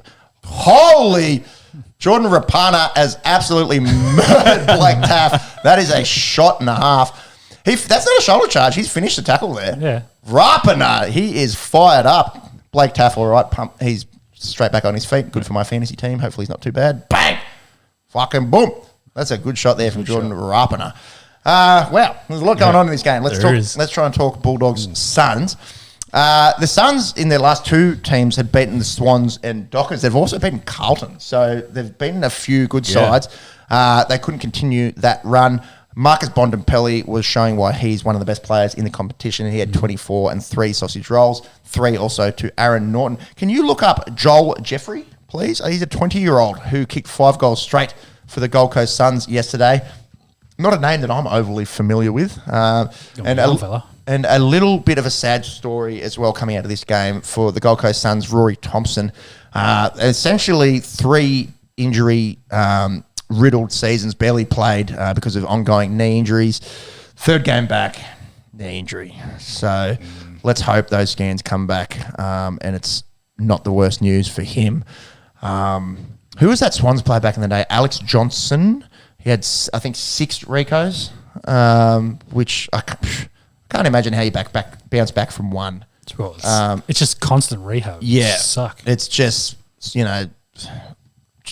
just the shittest luck that you can have, and it ruins guys' careers. So let's hope those scans come back, and it's not the worst news for Rory Thompson. Joel Jeffrey, what have you got for him? He is 20, is he not? Yes, he is 20 years old. Wiki does not have his... Too much. He's too young to have a wiki. Darwin-based Indigenous player is all I could see there. I was looking up before. He's kind of in that mid-range kind of size. I think he's 192 centimetres, so maybe not like key tall, kind of like a mid-range, like a... Charlie Curnow, he's not like a 2 metre kind of player, if you will. 192, 80 kilos. You got to keep talking, dude. Just trying to find some current stats on him. He's played four AFL games, I think. Last season. That's all we've got. That was his first. Was that his first game? First game this season. Yeah, and he kicked 5 goals in a losing effort. Keep an eye on him. Joel Jeffrey maybe has a bright future ahead of him. That's good as well. Indigenous boy on Indigenous round. Melbourne, they rebranded as Naarm Football Club yesterday. First time that's ever happened. So literally on the TV, it said Naarm Football Club playing against the Kangaroos. Kangaroos, given that they're one of the worst teams in the comp, playing the undefeated Melbourne Demons, weren't embarrassed. They went down by 47 points, which is nearly as many possessions as Clayton Oliver had, 45 for Clary. You'd give him the 3 votes, you'd think, for sure, last night for the Naarm Football Club. Going to be hard, though, for him /Petrarca /Max Gawn / whoever else steals votes from them. It's not like your Lockie Neal at Brisbane or your Paddy Cripps at Carlton, Andrew Brayshaw at Freo, who have been really lights out in these first 10 weeks. They tend to take a lot of votes off each other. But an elite midfield. We talk about the big 3 in basketball. That's the big 3 there for the Melbourne Demons. a bit of an ordinary crowd. Yeah, basketball might be a good analogy. We'll get to that in a second, where you tend to get 20,000 into a little stadium, 13,000 only at Marvel. Wow. These fans, I was thinking, what's going on here? Why is there they're top of the table, only 13,000 in on a Saturday night? Election night. Melbourne D's, known as the bougie fans in the AFL, they would have all had wine and cheese parties, to watch the election unfold, and we'll just have the D's in the background, Can't get down to Marvel tonight. Sorry, we're having an election party and booking our ski holidays. It's the Kangaroos as well. They're in the midst of a dismal season. Yeah, maybe. I don't know. I like going out and watching my team destroy other teams. True. But maybe that came into account where, there was no, kind of... No one was playing for too much. No one was playing for too much, etc. Yeah, maybe had they been going out and playing a Brisbane Lions, a Freo, which we'll get to see next week, maybe there would have been a few... Packed house. A few more. Roos are sitting 17th pending this West Coast Giants game at the moment. I think they'll stay 17th because... Giants are humping West Coast. St Kilda, they continued their winning ways, beating the Crom by 21 points. Max King kicked 6 for the Saints. They improved to 7-3, so they're looking pretty good there. They're 5th, and they have North next week. So you'd imagine 8-3 for the St Kilda Saints. And the Crom, they've lost 4 on the trot. They did have that 1-point upset win over the Dogs in Ballarat. In round 5, I guess that would have been round 6. I don't know, quick maths. But they've lost 4 in a row. They play the Cats next week in Geelong. Pretty tall order there for the Crom. Yeah. Dream time at the G last night. 70,000 in there for the Richmond Tigers beating the Essendon Bombers. It's really nice fixture now that's becoming a staple in Sir Doug Nicholls' round, where you get to see, the Indigenous war dance at the start of the game and the, Indigenous players from both teams getting involved in that. Seeing great viewing. 70,000 in the G. It's kind, like, it's not quite obviously, Anzac Day yet, but it's starting to get that feel like this is a fixture. This is celebrating Indigenous culture in this country. And, when you look at how many Indigenous players there are in footy teams compared to how much they make up the percentage population of Australia, obviously highly overly represented in playing footy. Yep. We're talking about Buddy Franklin, kicking 1,000 goals in that Swans game. We'll get to Tipper in a second. Just a nice homage, I think, and doing a bit for reconciliation. Slightly disappointing. Essendon didn't come to play as well as they didn't get hammered. They didn't get hammered. There's a lot going wrong at the Bombers this year. It's going to be a hard year for them. I think Darcy Parish killed it as well. Maybe I can bring up the stats there. I think he had the high 30s again, and they're just not getting good usage out of it. Are they? No. Did you catch highlights? No, I didn't catch highlights. Fake fan. I know, right? Jack Rewald kicked 4. Parish had 43 disposals. 43. Yeah. Fuck. So, he's doing his absolute hardest. Fuck, he loves showing up. Like we were speaking about Anzac Day, how he's won. We famously didn't get the Anzac Day medal this year, but he's won one before, and he's had mid-40s before an Anzac Day. So he loves the spotlight, but it wasn't enough to get the Bombers home. Rewalt 4 for the Tigers. The Tigers aren't looking too bad, are they? Now, 2 big stories outside of this one. Anthony McDonald. From both these teams. Yep. Yeah, Anthony McDonald, Tim Woody plans to retire. We haven't seen much of him this year. It's unfortunate for fans. When he's at his best, absolutely electrifying. Goal sneak, does some crazy things that a lot of players in the league aren't able to do. And one of those really good stories to come out of the Essendon doping scandal, when they essentially, had 6 guys on their list that they could use, and everyone had to sit out a year, and they had to try and recruit from everywhere. He came down. He was a Tiwi Islander, and actually moved to Melbourne, I think, to try and pursue footy. Yep.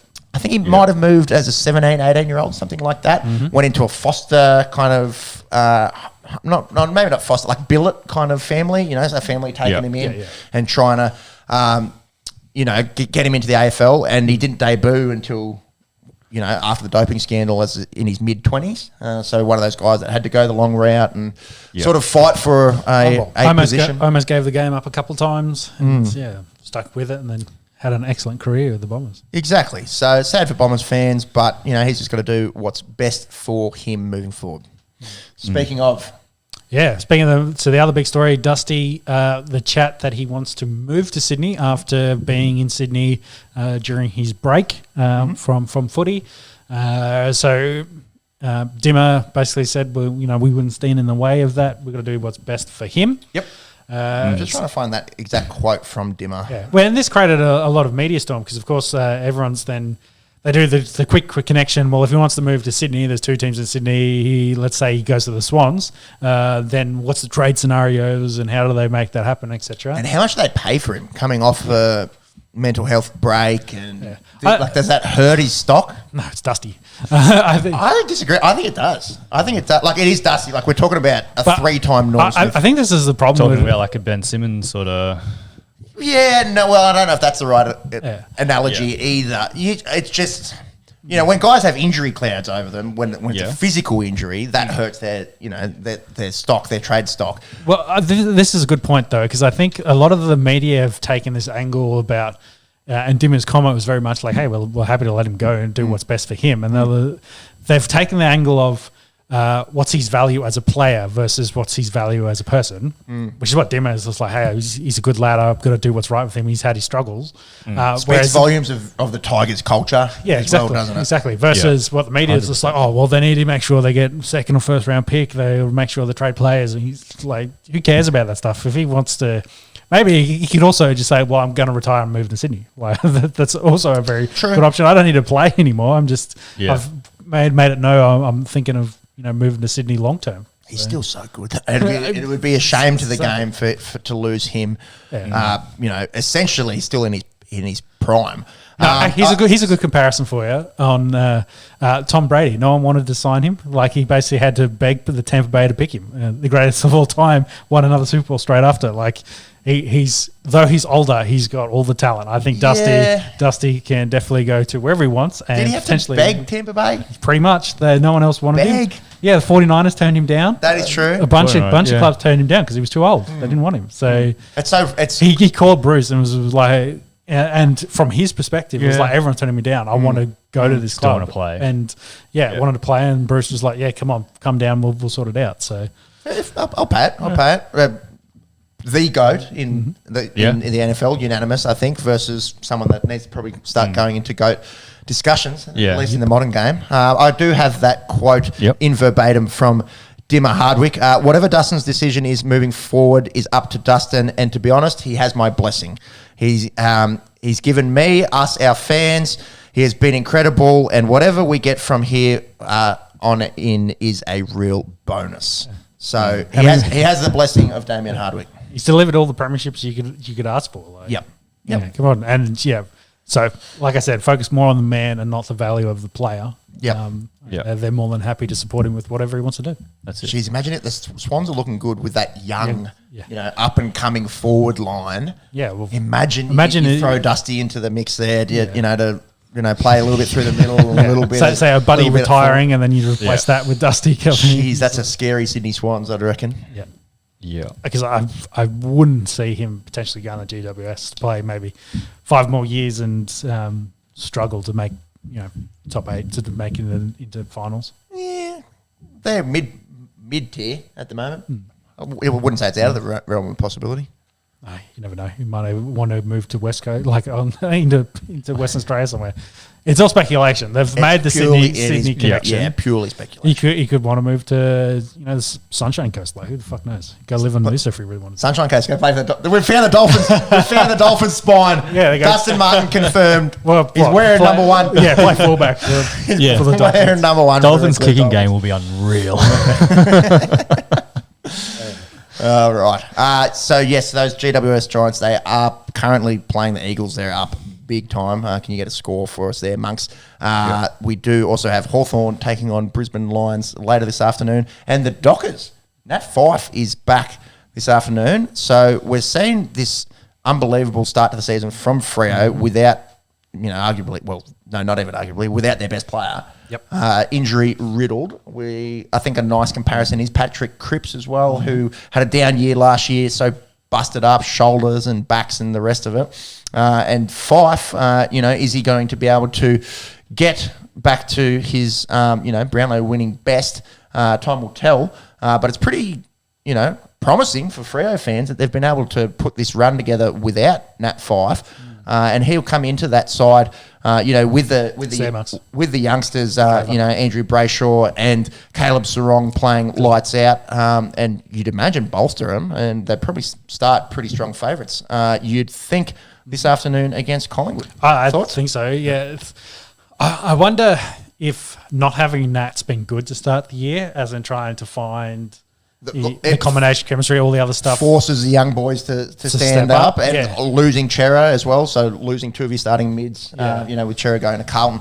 Maybe really that put the onus on Caleb Sarong and Andrew Brayshaw to improve. Yeah, so the concern though would be the NAF comes back and they take the foot off the pedal and it's like, oh, Nat's back, he's going to do it all for us and sort us out. So, that's the whole point of coaches. And coaches, you want them to then come in and, to address that and alleviate that and just manage Nat more than anything back into the game, into this. So it wouldn't surprise me if he plays limited minutes. Yeah. They're working back into it.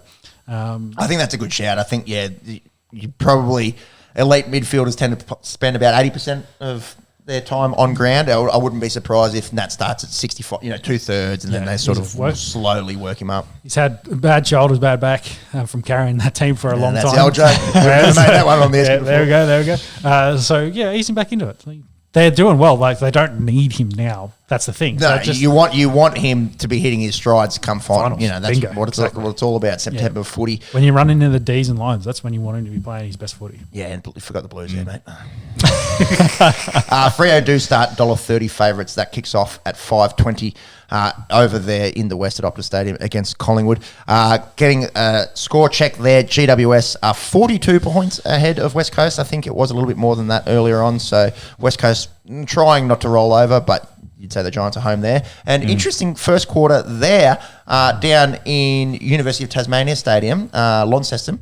Hawthorn just a goal behind Brisbane Lions, 38-32. And Charlie just kicked that one on the siren as well. Yeah, good roost there from Charlie Cameron on the set shot to the left. I really like the Hawks this year. They've been one of those dark horse surprise teams that have really very young squad, had some guys stand up, and they've challenged teams that either start slow or a bit off their game. They come out and play really well. Yeah, well, we spoke about them smashing Port Adelaide, nearly beat Carlton, weren't embarrassed by any means last week against Richmond.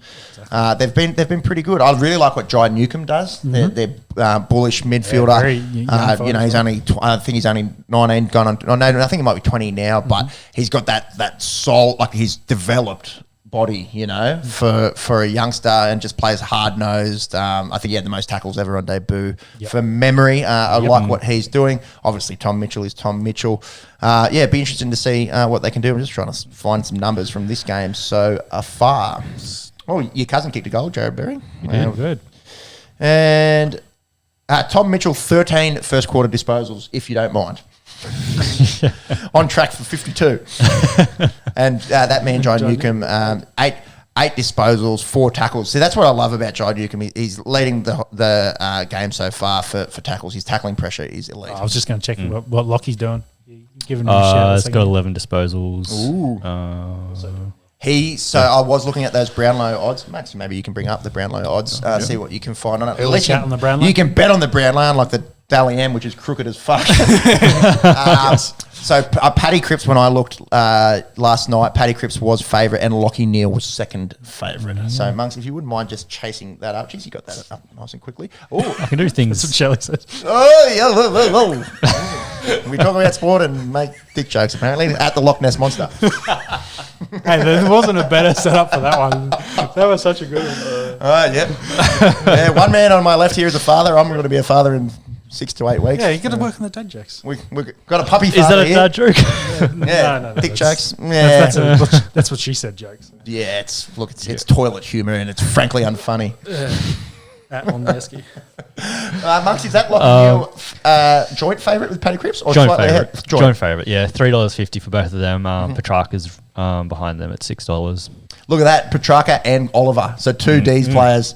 And before you get into Andrew Brayshaw and Sammy Walsh. Sammy Walsh. Up the Blue Baggers.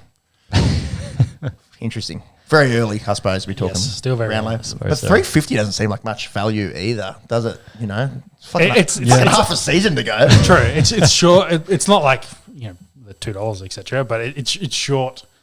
Give it a month. Maybe it'll start to favour towards one of those guys. But we'll have to see. And Still, Jesus, yeah, but at $3.50. Jesus, Buddha, Allah, I pray to all of you that neither of them get injured, but both guys as well coming off injury-riddled seasons. So if you're having a punt, hopefully no kiss of death, especially on Cripps. With the Lions fan next to me. Yes, that's all our AFL coverage, I would say, for today. Yep. Go Blues. NBA Conference Finals. We're there. Yeah, we're there. 2 weeks ago, we had 8 teams the last time we spoke. Now we have 4. It's actually, I think it's been good timing because we had, the last time we spoke, actually, we were talking about the conference final. We had How close it was going to be. Well, we had the matchups. We had the matchups, but we hadn't had any play. Yep. I believe from last podcast. Yeah, the 7-game series. I might have deleted a few brain cells at Magic Round last week, but my memory of it is that's where we were at last podcast. Your memory is better than mine at the moment, so should have gone to Magic Round. So let's start in the West. The Warriors currently lead the Mavericks. Andrew Gay's doing the gritty is so funny. It's just popped up. I was trying to do gritty with a few kids up there at Magic Round. Oh, goodness gracious. You know, I'm on television doing the floss when on the hill at Manuka Oval a few years ago when the first ever test match at Manuka Oval was played. Sarah was getting calls from family around the country watching me floss, and apparently whoever was calling it, go, look at this dad flossing with his kids. No, he's a drunk idiot with someone else's kids flossing there. I did ask for permission, and the mum was quite entertained. Alas. Let's talk NBA Conference Finals. Golden State have a 2-game lead now against the Mavs, winning both their home games. Luka had an absolute day in Game 2. He scored 42, and they blew a big lead. The scary thing about the Warriors is what they did in Game 1, I think. The Splash Brothers were off. They were shooting at like bricks, which is quite unusual for them. Yep. But now that they've got that depth with Andrew Wiggins, who is a legitimate all-star, although some people had him perhaps being an illegitimate all-star, but on paper he's an all-star. And Jordan Poole has come along leaps and bounds. They may be the deepest team, although the Boston Celtics might have something to say about that, and we'll get to them in a second. Yeah. The team structure, they've got an excellent team. Yeah, and they've been there, done that. You know, a lot of these guys, they've won multiple rings. They've had a couple of years in the wilderness. You know, Clay coming off 2 years, and Steph Curry being the Nat Fife, if you will, of the Warriors, and having to put them on his back over the last few years. But we've got Dynasty Warriors back. You can see how poised they are. And we spoke last week or 2 weeks ago about Steve Kerr, how he's never lost until the finals. So 2-0 now over the Doncic-led Mavs. That really hurt that blown lead, I think, in Game 2. If they could go back to Dallas at 1 apiece, you know, then series, I think the Warriors will probably get this done unless Luka did what he did to the Suns and he just turns it on. Pretty hard to come back against anyone 2-0 down, let alone the Warriors. Doncic's stat line this postseason, 12 games played, 36 minutes, 31.5 points, 9.5 rebounds, 6.5 assists. So nearly averaging a double-double with 31.5. The only person to average more points this game, and we're talking about putting teams on your back, the Greek freak, Giannis Antetokounmpo. So, yeah, I think we're all in agreement. We'd probably see the Warriors going to another final series. It's kind of a shame, I guess, for the neutral as well. I reckon there'd be a lot of people that want the Warriors to lose this, that want to see someone else going there, especially considering in the East, we've got two of essentially the best performing teams in the East ever going at it again in the Boston Celtics and the Miami Heat. Miami currently lead that series 2-1. Boston Celtics, obviously the most accomplished team in the East ever. I think since 1970, they've played half of the Eastern Conference Finals and then gone on to win about half of those. So, you know, them and the Lakers, obviously, by far and away, the two most accomplished franchises ever in the NBA. And then in recent times, Miami Heat have been so good. Obviously, we had the LeBron Miami that won and have been to the finals. I'll just chase it up. They've been to the finals heaps in the last. Is it 4 times in the last 10 years? Can you chase that one up? Yeah. This Miami team. Did they lost in the bubble COVID one? Didn't they, exactly. In the final? Yeah, that was the last one. I can't remember. To the Warriors. To the Warriors. No, that was before COVID. I'm pretty sure. I don't know. Feels like COVID's been around forever. Yeah, it does. Anyway, the 2020 season, I thought they were. It might have been. No, because that was the Warriors. Well, that was the year the Warriors came dead last. No, Miami. To the Lakers. They lost to the Lakers. So they lost to the Lakers. Yeah. Was that COVID bubble? I don't know. I think it was COVID bubble. It would have had to be in COVID bubble. Yeah. Yeah. So, 2020, they lost to the Lakers. Yeah. Fucks. COVID's been around that long. It's not a thing anymore. Fuck it. So it wasn't COVID bubble last year with Suns and Bucks, was it? No. They had full stadiums. Yes. That was we don't give a fuck year. Yeah. That was Fear the Deer. Jai Newcomb, strong mark. That was Fear the Deer. 50,000 people outside the stadium. Yes. We don't believe in COVID anymore in America. Wow. That's kind of speaks volumes to how fast and slow, if you will, the last few years has gone. Well, it's been a different place. We're talking about sport on the internet. So back in the Heat, they've been in 6 times. They've won 3, 2006, 2012, 2013, and lost in 2011, 14, and 2020. So the last 3 times that they've been there, they've lost. Is that right? The last 4 times they've been there, they've lost. 2020, they lost to the Lakers. Yeah. 2014, they lost to the Spurs. I remember that. I was in America. 2013, they lost to the Spurs. 2012, no. 2013, they beat the Spurs. 2012, they beat the Thunder. Yep. That was a long way to get there. 2006, they beat the Mavericks. Okay. Yeah. So we've got three champions in the last 15 years for the Heat, but been there a bunch of times too. Yeah. Let's practice talking a bit. And reading. Well, it's so funny how the reading stuff can sometimes be harder than just off the cuff stuff. Anyway, let's talk about basketball. Miami, they lead 2-1. Winning this morning at Boston. So they won game 1, although the big caveat being no defensive player of the year in Marcus Smart and no ageless Al Horford for the Boston Celtics. Miami won that one. And then game 2, the Celtics came out and started shooting the 3-ball like madmen. Jason Tatum and Jaylen Brown were great from 3-point range, and they spoiled the party down there in Miami. It was their 500th consecutive sellout. That game, which is pretty impressive. 500 games, that's quick maths, 6 NBA seasons, something like that. Or maybe they include postseason. Let's call it 5. So they spoilt the party there. And then this morning, they were Miami were $3, given the humping that they copped from the Celtics a few nights ago. Yeah. And they go out and they started on fire. Bam Adebayo had a double-double, like a 30-point double-double, I think. Didn't have to rely solely on Jimmy Buckets. They get the win despite 40 from Jaylen Brown this morning. And that sets up a spicy game 4 in Boston in a series which is going to, you'd imagine, give us a lot more entertainment perhaps than this Warriors-Mavs series. Although... We said it. Look at us, puts it in a different gear and you never know. Yes, indeed.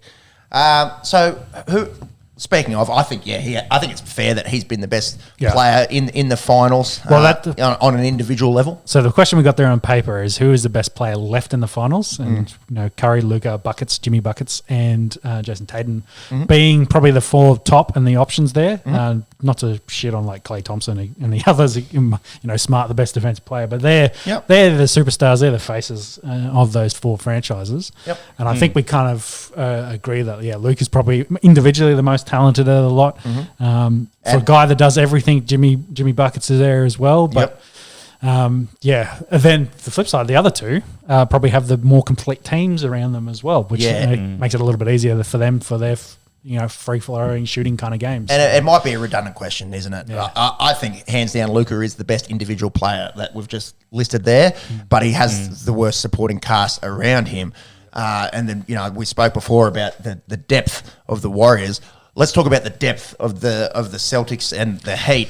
Yep. Both done it in different ways. Celtics had a lot of high draft picks, and you're seeing the fruits of that come now through Jason Tatum, becoming a legitimate superstar in this league, and the supporting cast with Marcus Smart, the Defensive Player of the Year, Al Horford, who's at 36 is just playing unbelievable defense, and still don't discredit his scoring ability. Two, Jaylen Brown can score 40. The amount of that, even coming off the bench, and like guys like Daniel Tice, who's was essentially pretty washed up. It seems like he's still got a little bit to offer. And then the Miami Heat roster, they've done it the completely different way. I don't think they've got anyone that's higher than like pick 26 or something. I can find that out. But have they bought well? No, it's all undrafted. Oh yeah, they're all like a lot of them are undrafted dudes or dudes that weren't high draft picks. So Buckets was the 30th pick overall. Kyle Lowry was 24th pick overall. PJ Tucker was 35th pick overall. And then the rest of their team is essentially undrafted dudes. I think, although Tyler Hero was not on that photo, he is a high-ish draft pick. But essentially a lot of guys that they've just recruited well. Yeah. Interesting the contrast, I suppose, between the way that the Celtics and the Heat are put together. Yep. Especially considering the way that the Heat won those ones back in 13 and 14 was when LeBron took his talents to South Beach, and they went. They had Dwayne Wade already, but they went after Chris Bosh, and they essentially put together that big three. To win 2 championships. It's a very different way that this team is built now. Yeah. We've got most likely Warriors going to another conference finals, another NBA finals. Who would you like to see them play? Ooh, that's a good question. That's a really good question. I don't really have a dog in this fight between the Celtics and the Heat. I'm a bit of a closet Jimmy Buckets fan, so I'd like to see Miami go through. Yeah. I don't really know. Gun to my head. I'll go Miami just because, and that's like literally flip of a coin kind of stuff. I'll go Miami too, just because of Boston Celtics' historical dominance. And although when you put it, the Celtics haven't won in a while as well. They've been there or thereabouts for a long time, but they haven't won in the last 10 years, have they? 2008 was the last time they won. 2008. Last time they made the finals or championship was 2010. Okay. And the 08 was Paul Pierce, Kevin Garnett, Rajon Rondo. Got himself in a little bit of hot water. That's a different number 9 Celtics jersey up there. Yeah. It's facing the right. It's all good. I'll say Miami, but I don't really care. Yeah. I just would like one of these teams to beat the Warriors. Yeah. I don't mind a bit of dynasty. I'll go Celtics. Actually, we got a Miami jersey there, don't we? A Heat one? No, I don't think we do. I sent Monkey out to have a look today, and all we could find down at the local Rebel was a medium. Yeah, it probably would have been about the half the size of the jerseys hanging up there, so I thought it might look a bit my weird. Big ass. Maybe we'll go hunt down a full-size Miami Heat jersey so we can hang them next week. Okay, Josh Giddey, Aussie. He took to Twitter this week with just the laughing face emoji, I believe. They announced an all-rookie team and he didn't even get a list anywhere. No, he made the second all rookie team. I do have a screenshot. Feel free to fill in the time while I find it. Yeah, talking might be better than doing the song. The tweet I've got here has got Luca and that's right. Yeah, the crying laughing face. But Giddy did it as well. So Luca must have retweeted it as well. Must have. So that's pretty big if you're getting confirmation from Luca. First team, NBA, all rookie, Scotty Barnes, Evan Mobley, Cade Cunningham, Jalen Green, Franz Wagner. The argument being, I suppose, that Giddy missed a fair few games, whereas a lot of those dudes played most of the year. Yeah, played a lot of the year. Who do you have him in over? Like maybe Franz Wagner, but he's a big, whereas Giddy's small forward or shooting guard. Do you admit Scotty Barnes? I think pretty hard to leave Evan Mobley and Cade Cunningham out of that team. Maybe Jalen Green. Thoughts? Yeah, well, how many triple doubles did they have? Yeah, less.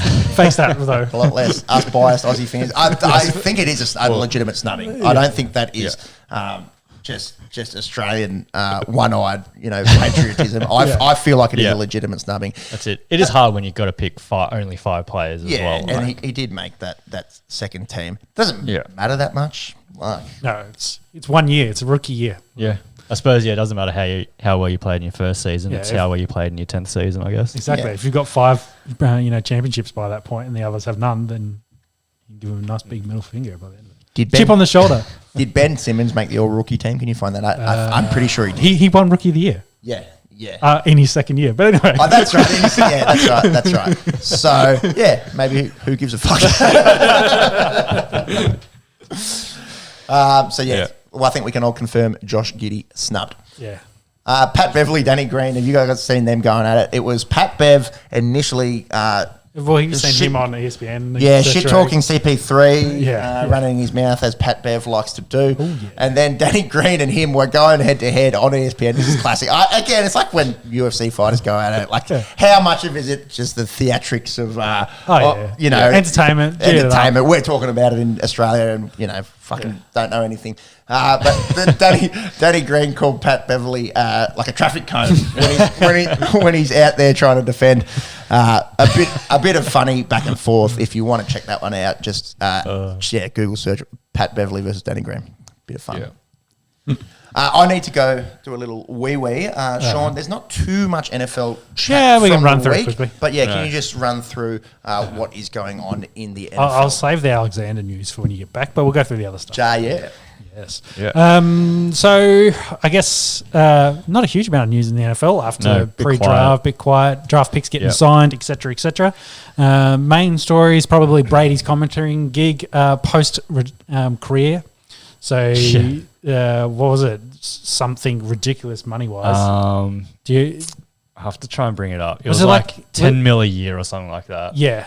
And it was like a 10-year deal. So it was over $100 million, I think. Yeah, might have been like 15 mil a year. Yeah, so crazy money, which was more than he'd made, I think, the last 10 years playing quarterback. No, I reckon it's going to be like $300 million. I think it was a lot more than what you were thinking there. It was a 10-year deal. I think it averaged like 30 a year, which is more than he made the last 10 years in the NFL.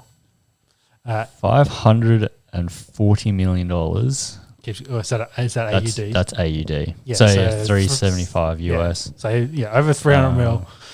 Crazy money to be a commentator, but I guess you're getting the GOAT in that regards. You see what Tony Romo's kind of done, and I think that's probably what they're after.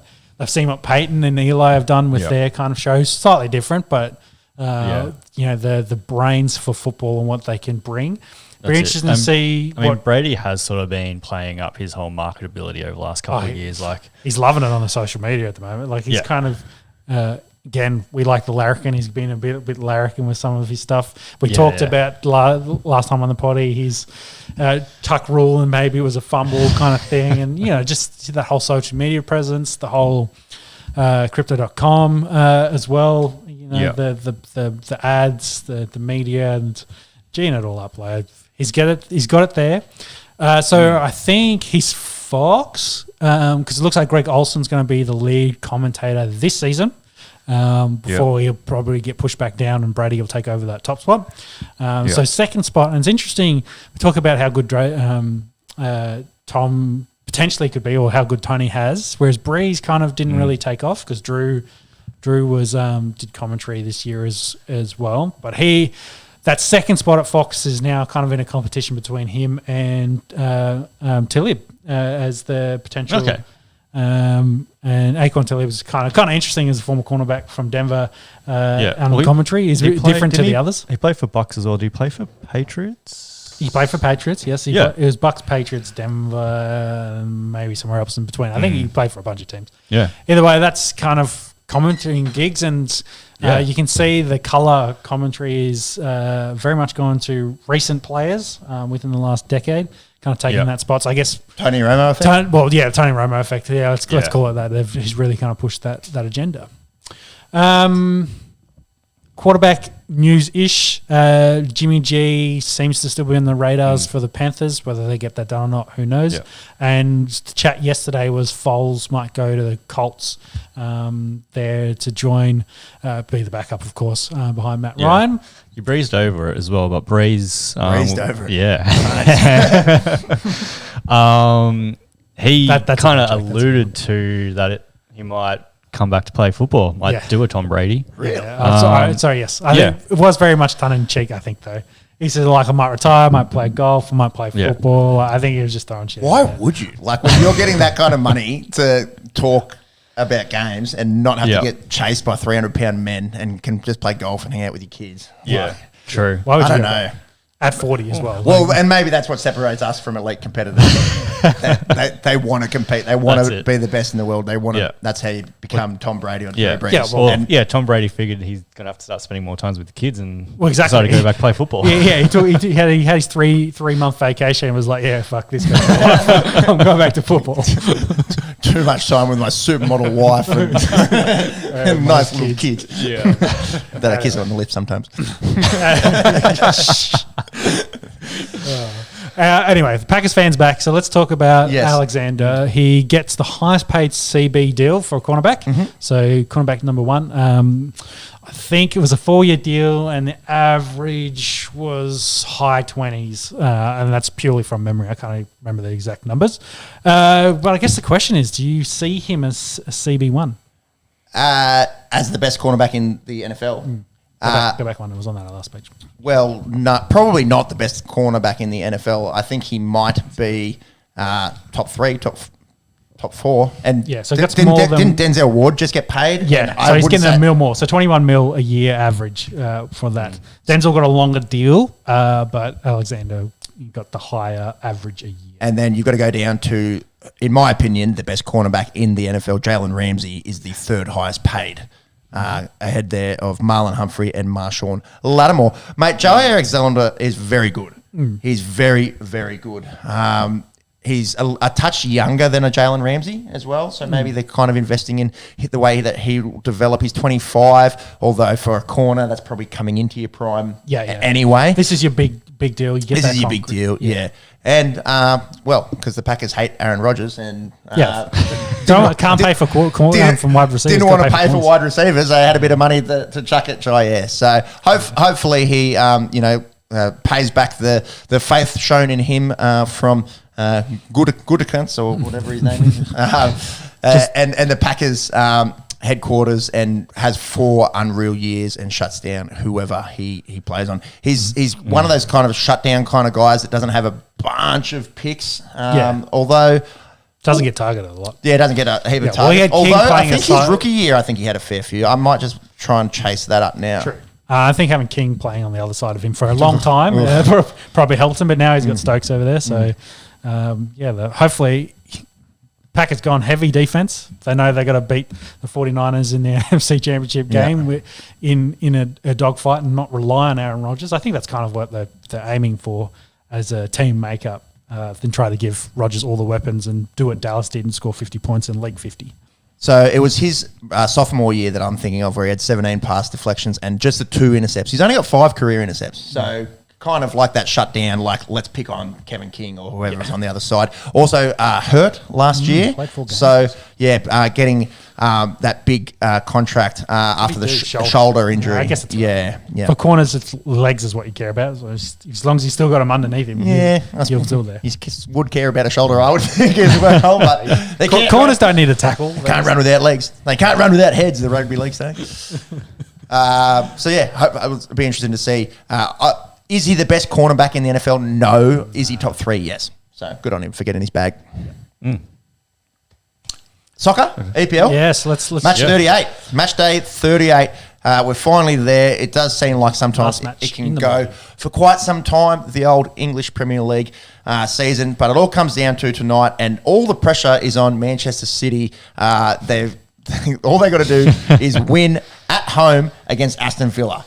They win, that's it. Liverpool can't do anything. If they draw, I think they still win. Because if Liverpool wins, they still win on goal difference. Yeah, but they have to win 7-0, 8. No, so their goal difference is 6 ahead of Liverpool at the moment. So was Man City to draw tonight, Liverpool has to win 7-0. Yeah. There's like a I think it was like 7th division team that did something stupid as well a couple of weeks ago, and it was the same situation. They had to win 7-0 on the last day, and they did it.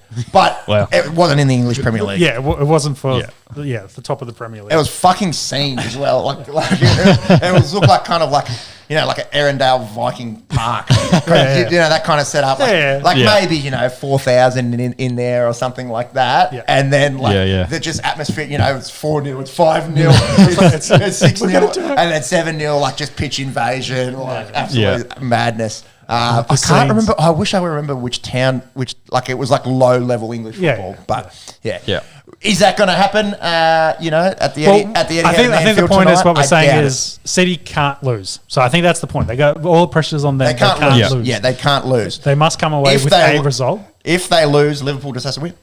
Yep. That's simple as that. Simple as that. If there's a draw, there's all kinds of weird fucking permutations. Yeah, well, I think I said it to you. If Villa wins by 6-0 and then there's a 5-5 draw or something, and essentially they end up all being equal, so they have to play the playoff essentially between City and Liverpool for the actual outright winner. Here's the thing as well: Wolves aren't that bad. They finish 8th. They've got that strong Portuguese midfield. Yeah, the win for Liverpool isn't a gimme. No, it's not. It's not a gimme. It's not a gimme. Let alone putting 7 through them. Look, I think I've spoken about it before as well as a United fan who's very disappointed this year with CR7 and the results really from the last few years.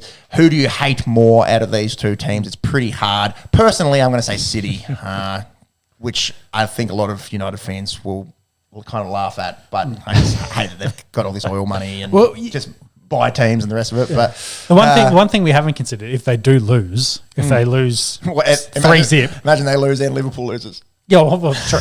But I was saying if they lose 3-0, that puts them within striking range. That's 4 goals for Liverpool. That's right. We're assuming they only lose by a goal. Yeah. So I'm going to go out on a limb and say Aston Villa doesn't beat Man City 3-0. No, I also agree. Stranger things have happened, baby. Yeah. Leicester City won at 5,000 to 1. Stranger things have happened. Let's go. You Aston Villa villains. That's what we want to say. Actually, I don't really care. Fuck Liverpool. Now, interesting. The battle for 4th got very really quite. Can you bring it on the table for us? Quite spicy. In that Arsenal lost to Newcastle, who have been quite lowly this year, 2-0, and then Tottenham had a good run and have jumped them, and now Tottenham are in the box seat. It's a similar kind of situation. If they lose and Arsenal win, that's the only way that Gunners can jump them. No, well, their points. So they'll go 69 and Tottenham be 68 with the win. I will find out who they're playing. Arsenal play Everton and Tottenham play Norwich. You shot yourselves in the foot there with that big ass soccer cannon of yours there, Arsenal. Arsenal losing their last couple games. Yeah, a bit unders there for Man United as well. It's just disappointing, man. Look at the fucking goal difference. +1.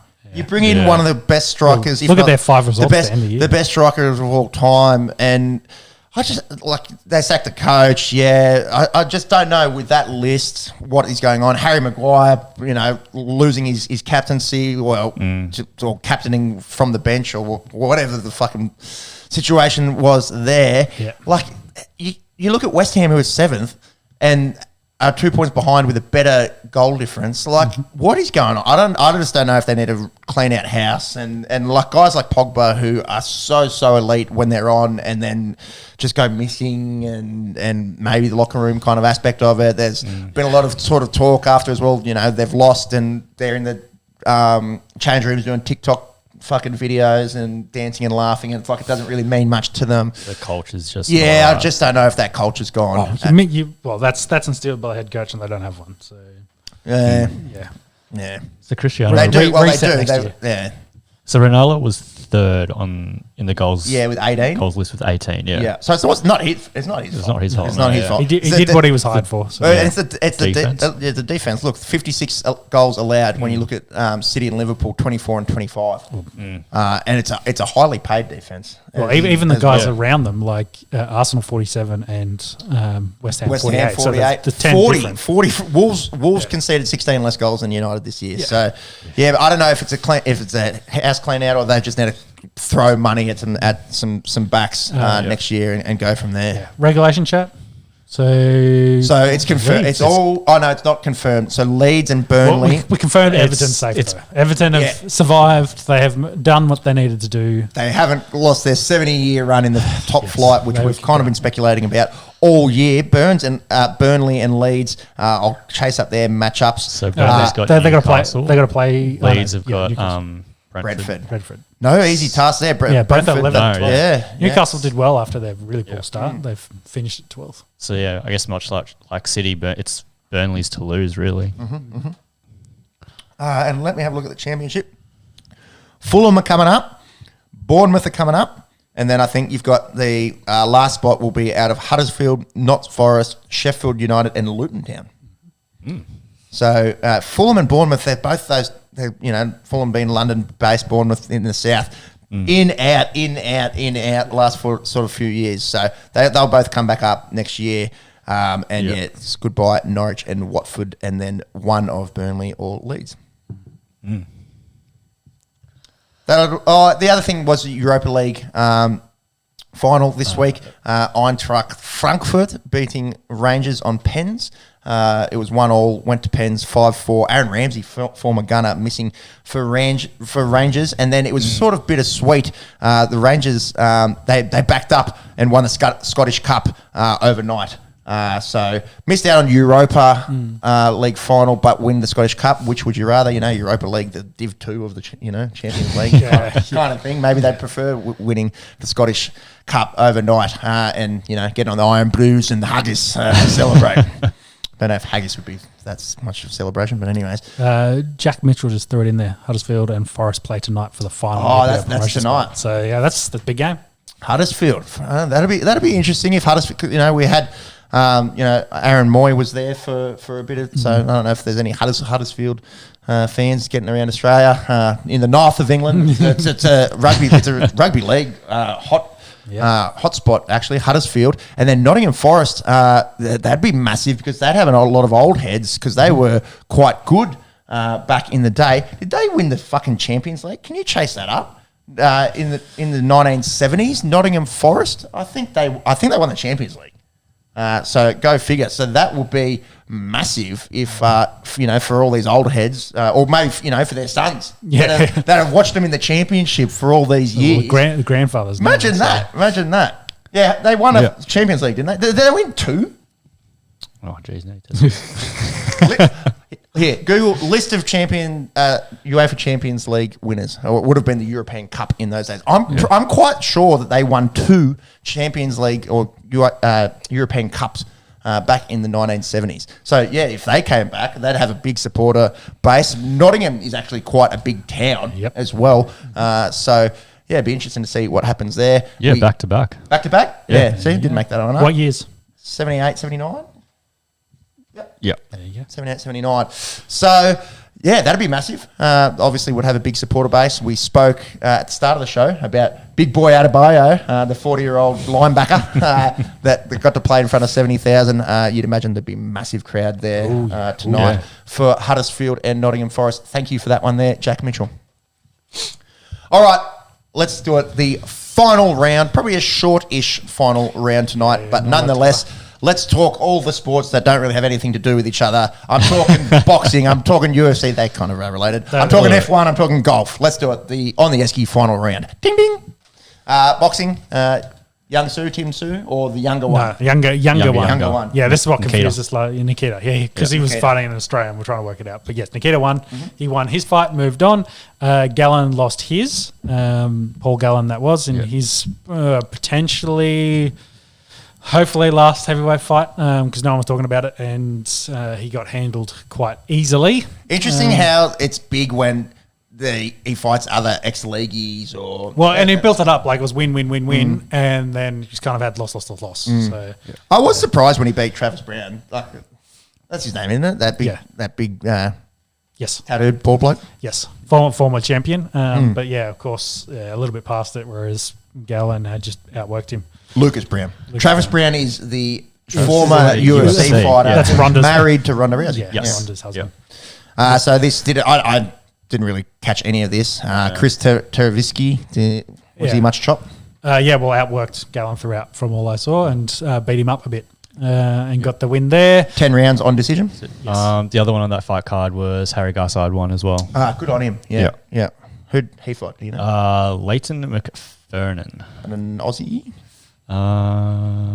Couldn't tell you. No, Ricky. He's like us. He's like us. Can't click on it. Yeah.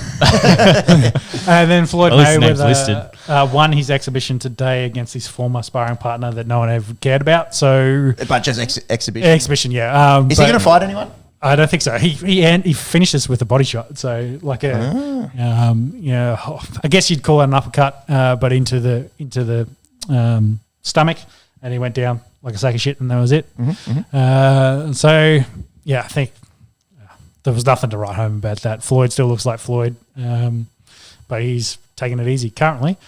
UFC Fight night? Yeah, 2 fight nights. Not much happened since the big pay-per-view. It's been pretty quiet. Not a huge amount of announcements on fights. Holly Holm was probably the big one. She lost today by decision. To Ketlin Vieira. Long time not fighting for Holly Holm. I haven't heard her name being called for at least 18 months, I would have thought. I think she fought last year, but yeah, it's I'll been a chase bit it of a rough trot for her. And then Jan for light heavyweight fame, he won What's his his fight. surname, Sean? Yeah. Blahovic. Yeah, Blahovic.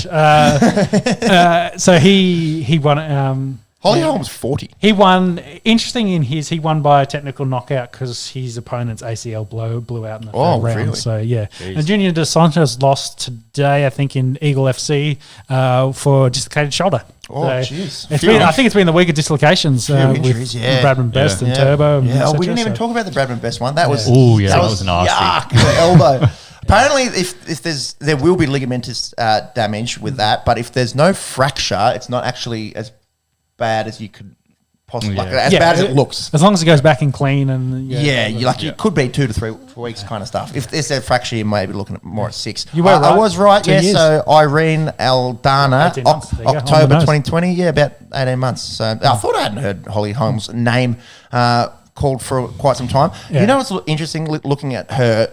Obviously, the peak of her career was knocking out Ronda Rousey in the second round in Melbourne in 2015. I had money on her at $7 or $8. Thank you very much. But then just went on a loop. Like after that was the peak, and then she got touched up by some pretty good fighters: Misha Tate, Valentina Shevchenko, Cyborg, Amanda Nunes. Like a couple of female GOAT kind of conversations there. At 40, does she hang up the gloves there, Holly Holm? Hard to say. After a split decision loss, It's weird though, like, when guys like Arlovsky are going around. Glover Teixeira. Yeah, Teixeira. How old is Teixeira? 42?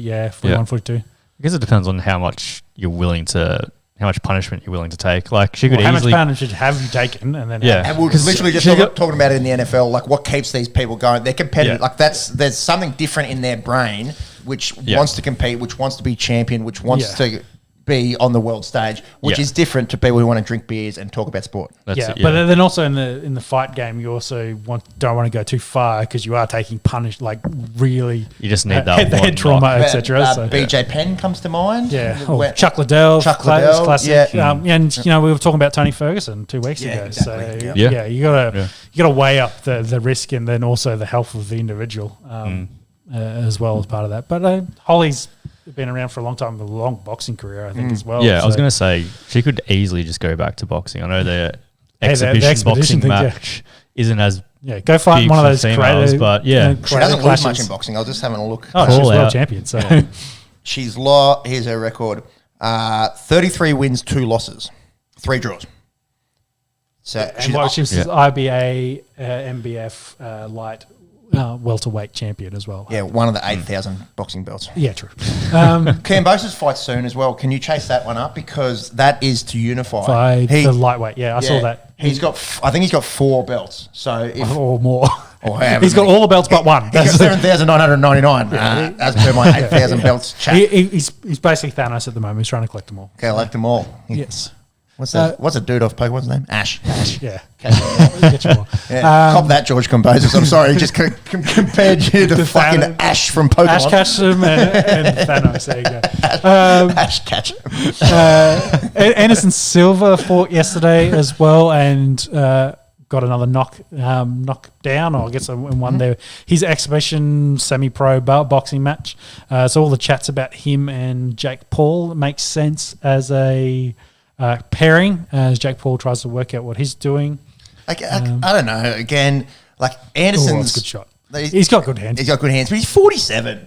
But like for boxing, like I think he can definitely. I'm just talking about Jake Paul. I'm just talking about why people don't really respect the Pauls just yet. I think go and fight Tommy Fury's younger brother, like what was meant to happen. Fight someone that's actually your age. Well, that said, I'd probably tune in if Silva fights Jake Paul. Well, I know, and again, that's the fight to make, I guess. Jake Paul fighting a UFC legend, Well, he did that already. That was the thing, and he won. Yeah, well, I mean, he did it twice. Silver and Tyron Woodley aren't on the same. Yeah, on the same level. And Ben Askren and Anderson Silva. Yeah, Anderson was that Jake or Logan? I forget. No, that was Logan, I think, wasn't it? To do what? No. Ben Askren. No, it was Jake. Jake knocked him out, and then he knocked out Tyron. Twice. Yeah.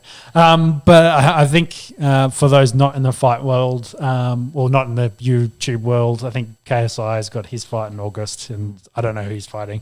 And then that's he's coming back, and then he's going to, because he beat Logan twice. Well, drew with Logan, beat Logan once, so then the chat is he wants Jake, and that's the storyline that's being created. And, unfortunately, well, for sports fans, that gets more eyeballs than, say, Tommy Fury would. Because, KSI is the biggest YouTuber in England. So I have never watched a single one of his videos. Yeah. As per, he's never watched any of it. I would imagine. Probably. We'll find out soon. Maybe I should in the chat. Hey, we've talked about this before, haven't we? Starting the beef. Yeah, start the beef. KSI, you want some? That's fighting. Fuck, I'll probably be way heavier than him as well. I think he's pushing 90 kegs. So, but you'd have probably a foot on him. He's 6 foot, so. And a fair bit of beer weight as well. So yeah. Get on the skipping rope. Hit the bag, bro. That's it. That's fighting well. F1. F1. So there was a race the night after we did our last podcast. So we've had... And Max did get the win in that, and Ferrari were second and third, with Charles, I think, was second, and Carlos was third. Max has won every race he has started. Every race, he has finished. He's finished, yep. Yeah, a few DNFs. Because, a couple of DNFs in that. So he's still behind Charles in the championship currently. By 19 points. 19 points. Charles did qualify first for tonight's race over Max, who was second, and it sounded like Max had some engine problems on his last lap of qualifying. He boxed before he finished. He couldn't do his last flying lap. So in Q3 he couldn't get a better lap in. So he So that's a 3. Mercedes came with a bunch of upgrades, and they look much improved. Limiting the porpoising in their cars. So they finished 4th and 5th. Be interesting to see what they do in this race. Barcelona not great for overtakes, but we'll have to see how the cars go with the new format. And why is that for the casual F1 fan? Just the layout, course layout. Yeah, the course layout. Just the opportunity in the right sort of spaces to make moves. But they got multiple short DRS zones. Historically, of course, can't following cars closely, and with high speed right-handers, it's a bit hard to follow through there. But maybe it'll be a bit different for this one. But we will see what that looks like. Yeah, so that's the course. It goes. It starts this way. Goes around here, then up and down. Great podcasting. I'm having a look at the course on YouTube, on Google Maps even. I was saying I was driving home from the coast today, and I was saying to Sarah, "Can you try and get the KO to go live on the basketball?" And she's like, "How do I do that?" I was like, "Well, you just need to drag the thing, the green thing, from the left to the right." And she's going, "What do you mean?" I'm like, the thing. The green Just thing. the thing. Just click it. So, sometimes when you're trying to explain something and someone's listening, you're just not on the same page. I'm having a look here as a very casual fan at this Barcelona course. Have they always raced here in Barcelona? Yeah, it's one of the staples, is it, of the F1? Yep. They normally do their pre-season testing. They do testing here as well. Okay, yep. Cool. Yeah. So race, I think's probably 11 o'clock our time tonight, or maybe a little bit earlier. It's in Spain. Either way, I'll be looking at my eyeballs. That's where my eyelids even. yes. Pretty hard to look at your eyeballs. Oh no. So Sergio Perez was 5th and Lewis was 6th. Yes. Sir. Staring in the mirror, look into my eyes. You want some? I'll give you some. Sleeping with his eyes open, looking at himself. 11 p.m. at night. Just Looking at a mirror. What are you looking at there? Because Danny finished 9th for us. So Danny Rick. So there's a bit of chat, some stories. The green Red Bulls is probably to start with. Aston Martin showed up this race with some upgrades. The green Red Bulls. So they sounds like an ecstasy tablet. Yeah, well, it was interesting you say that, because on the Red Bull pit wall, they were all drinking green Red Bulls as like an inside joke, because Aston Martin essentially has copied some of the design of their car. Allegedly. So, allegedly. Also, ecstasy tablet chat is also allegedly. Yeah, yes. So, of course, famously, they were at Racing Point, the pink Mercedes 2 seasons ago, copying Mercedes. Also sounds like an ecstasy tablet. Some new names there, go. Anyway, new products on the Esky. You tried these red Ferraris, man? Well, that makes sense. So, you have to get like a purple Ferrari or something. Blue Ferrari, there you go.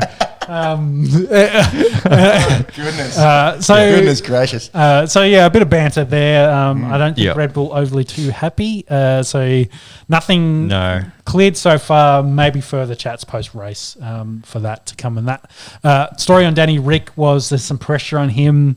McLaren wants there's potential for an American driver to join the paddock. They've got the IndyCar. I don't remember his name, a young fellow, up-and-coming IndyCar driver on their books for McLaren. And, of course, they got Lando there, so it makes sense for Danny Rick's spot, and he's been struggling a little bit. I think his name's Ricky Bobby. Yes, Ricky Bobby to replace Danny Rick is not a bad move. Great first or last. But at least Ricciardo made it into Q3 for the first time in a while for him, outdoing, of course, his teammate for the first time this season.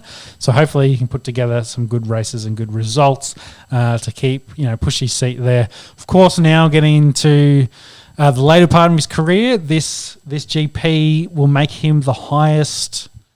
Well, actually, no, the most GP races started by an Australian, takes over Mark Webber. Over Mark Webber. Queanbeyan's own, shared it. Queanbeyan. Yeah, so...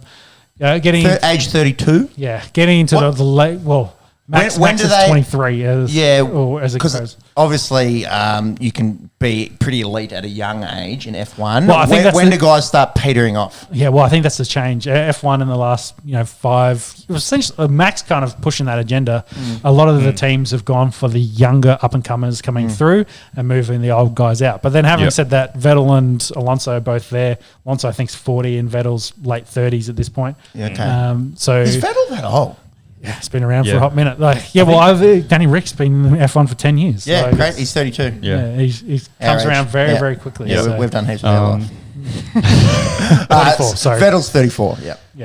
Yeah, I mean, I Hey, think the one we thing love that Danny Rick's got for him is like he's definitely made himself marketable to the US audience. Well, this is what I was thinking. I think if he gets moved on from McLaren, he would go to Haas and take Magnussen's seat. Yeah. He'd be willing to. Well, I suppose if you want a seat in F1, you just got to take what you can get. I think that's the chat. If he gets booted from McLaren, like he's not going to get into. Well, I don't think they're going to let Perez go at Red Bull because that'd be the only spot at Red Bull. Ferrari set, Mercedes I think is probably set unless Lewis retires, but it's not likely. And I don't think an Alfa Romeo, Haas, Alpine, and Aston Martin are kind of all in the same spot. So. I could see Haas doing what Aston Martin are trying to do with Seb is try to get Seb of course won 4 championships to Ricciardo 0, but get a guy that's won races and join Haas because they haven't had a guy that's won a actual GP at the team before. So that was my thinking there, but. Hopefully he can stay at McLaren. I think he's a good fit there with Lando and just needs to get some results. And I'd hate to see him not get a seat and then not have an Aussie in F1. Of course, Oscar's there and also Jack Doohan. A bit high on Jack Doohan. I'd like to see him do well. Yeah, he was driving free practice this weekend, so he won the F2. He's Mick Doohan's son. So Mick Doohan, of course, famously the Australian MotoGP world champion multiple times. Good ride at Dreamworld, actually. Mick Doohan's motorbike. Shout out to Dreamworld. Mick Doohan of the Mick Doohan ride. Mick Doohan of Dreamworld fame. He had Jack Doohan as third there. He's the lead driver for... Great shot. Virtuosi racing. British racing team. Yeah. So Virtuosi. I don't know. I also know fuck all about F1, so pushing me down to F2 is really a stretch. We'll just click. There's Kiwis there too. Liam Lawson and Marcus Armstrong. There you go. But I think Jack's been doing well. So Kalen Williams as well. Yeah. So a few up and comers. He's 19. Yeah, he's very young. Yeah, fits that bill of that young up and coming driver as well. So the point is, though Danny's finally coming to the potential to back end, of his career. For the Australian fans, there's a couple of guys coming through that we can hang our hats on as well. Be excited for. Yep, and that IndyCar driver is Colton Herta. Yeah. Thank you. That's an American name. Colton. Yep. Colton Herta. That's F1 news. Race, of course, tonight. In Spain, in Barcelona. Yeah. Championship very much looking like Max and Red Bull versus the Ferraris. Be interesting to see if Mercedes, with their improvements, can come back into that conversation. And we'll wrap up this afternoon/evening's podcast with golf. We've got a major on at the moment. The PGA Championship is underway out in Oklahoma. I don't know if that course has actually ever had one before. Day one was dominated by Rory McIlroy. Good to see Rory back in a bit of form. Obviously hasn't won a major for quite some time. But then he got chased down in day 2 and day 3 by the world number 100, Mito Pereira. He currently has a 3-shot lead. Where's he from? Chile, yeah. So Joaquin Niemann is a Chilean who's quite highly ranked. So when people think Chilean golf, people think Joaquin Niemann. Can't say I often think about Chilean golf. Chilean golf, no. Maybe soccer, but no, not for golf. Yeah, I don't really think of Chilean anything that often, I must say. But yeah, Mito Pereira, he's currently 3 shots ahead of Will Zalatoris and Matt Fitzpatrick. So, yeah, it's his to lose, essentially, although we have seen stranger things happen. So it would be really interesting to see a guy ranked 100 take it out. You've got to go back down to, what's his name? Cameron Young, the American. He is currently 4 shots behind, and Abraham Ansah, the Mexican, 5 shots behind going into the final round. Southern Hills Championship Golf Course, Monks. Have you got a list of PGA championships there? Has that ever hosted it? Yeah, they played there quite a few times. The last time they played was 2007. Tiger Woods. Tiger. Won his last. Poor fella had there. to pull out. He Yeah. made the cut, and his body was just no bueno. Yeah, but that's unfortunate. Good to see him playing some reasonable golf. Yeah, yeah. So a couple of times. Yep, they play at Southern Hills. It actually looks like it's on a rotation, so they play there essentially every 5-6 years. Yeah, looks like like it. Yeah. In recent times. But yeah, Mito Pereira chasing his first major win. Will Zalatoris, the caddy from Happy Gilmore, chasing his. And I don't think Fitzpatrick's won one either. I might just chase that up. So we may have a... no, Fitzpatrick won 2015. No, British Masters, which is not a major. So there you go. So essentially, we're going to have a first-time major winner, barring some kind of ridiculous... final day. Yes.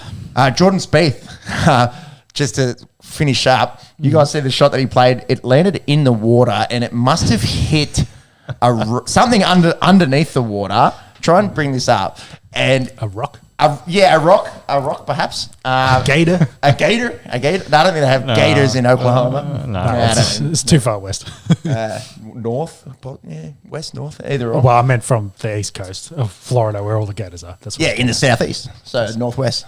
Not too many gators up in Massachusetts, bruh. Yeah. Anyways, Jordan Spieth, try and find him bouncing it out of the water. I imagine it hit a rock. I was watching a little bit of Caddyshack the other night. It was on TV. I thought it was so funny when I was growing up, and I was watching it a few beers deep, admittly. It is so dumb. It is so dumb. That was comedy movies in the 90s. No, Chevy Chase is no bueno.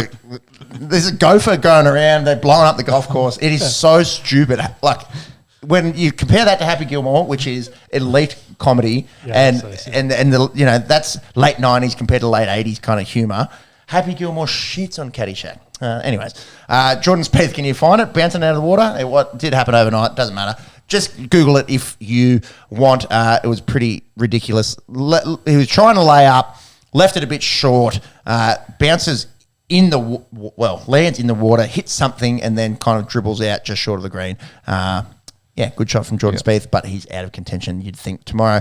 Be interesting to see who is going to be the first-time major winner. Yep. Will it be the 100th ranked Mito Pereira? Will it be Will Zalatoris? Will it be Matt Fitzpatrick?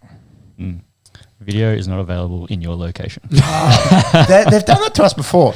Yeah, we've done that on our socials before, where I've just filmed myself watching stuff and put it on social media. And the only time there's ever been a problem has been from the golf.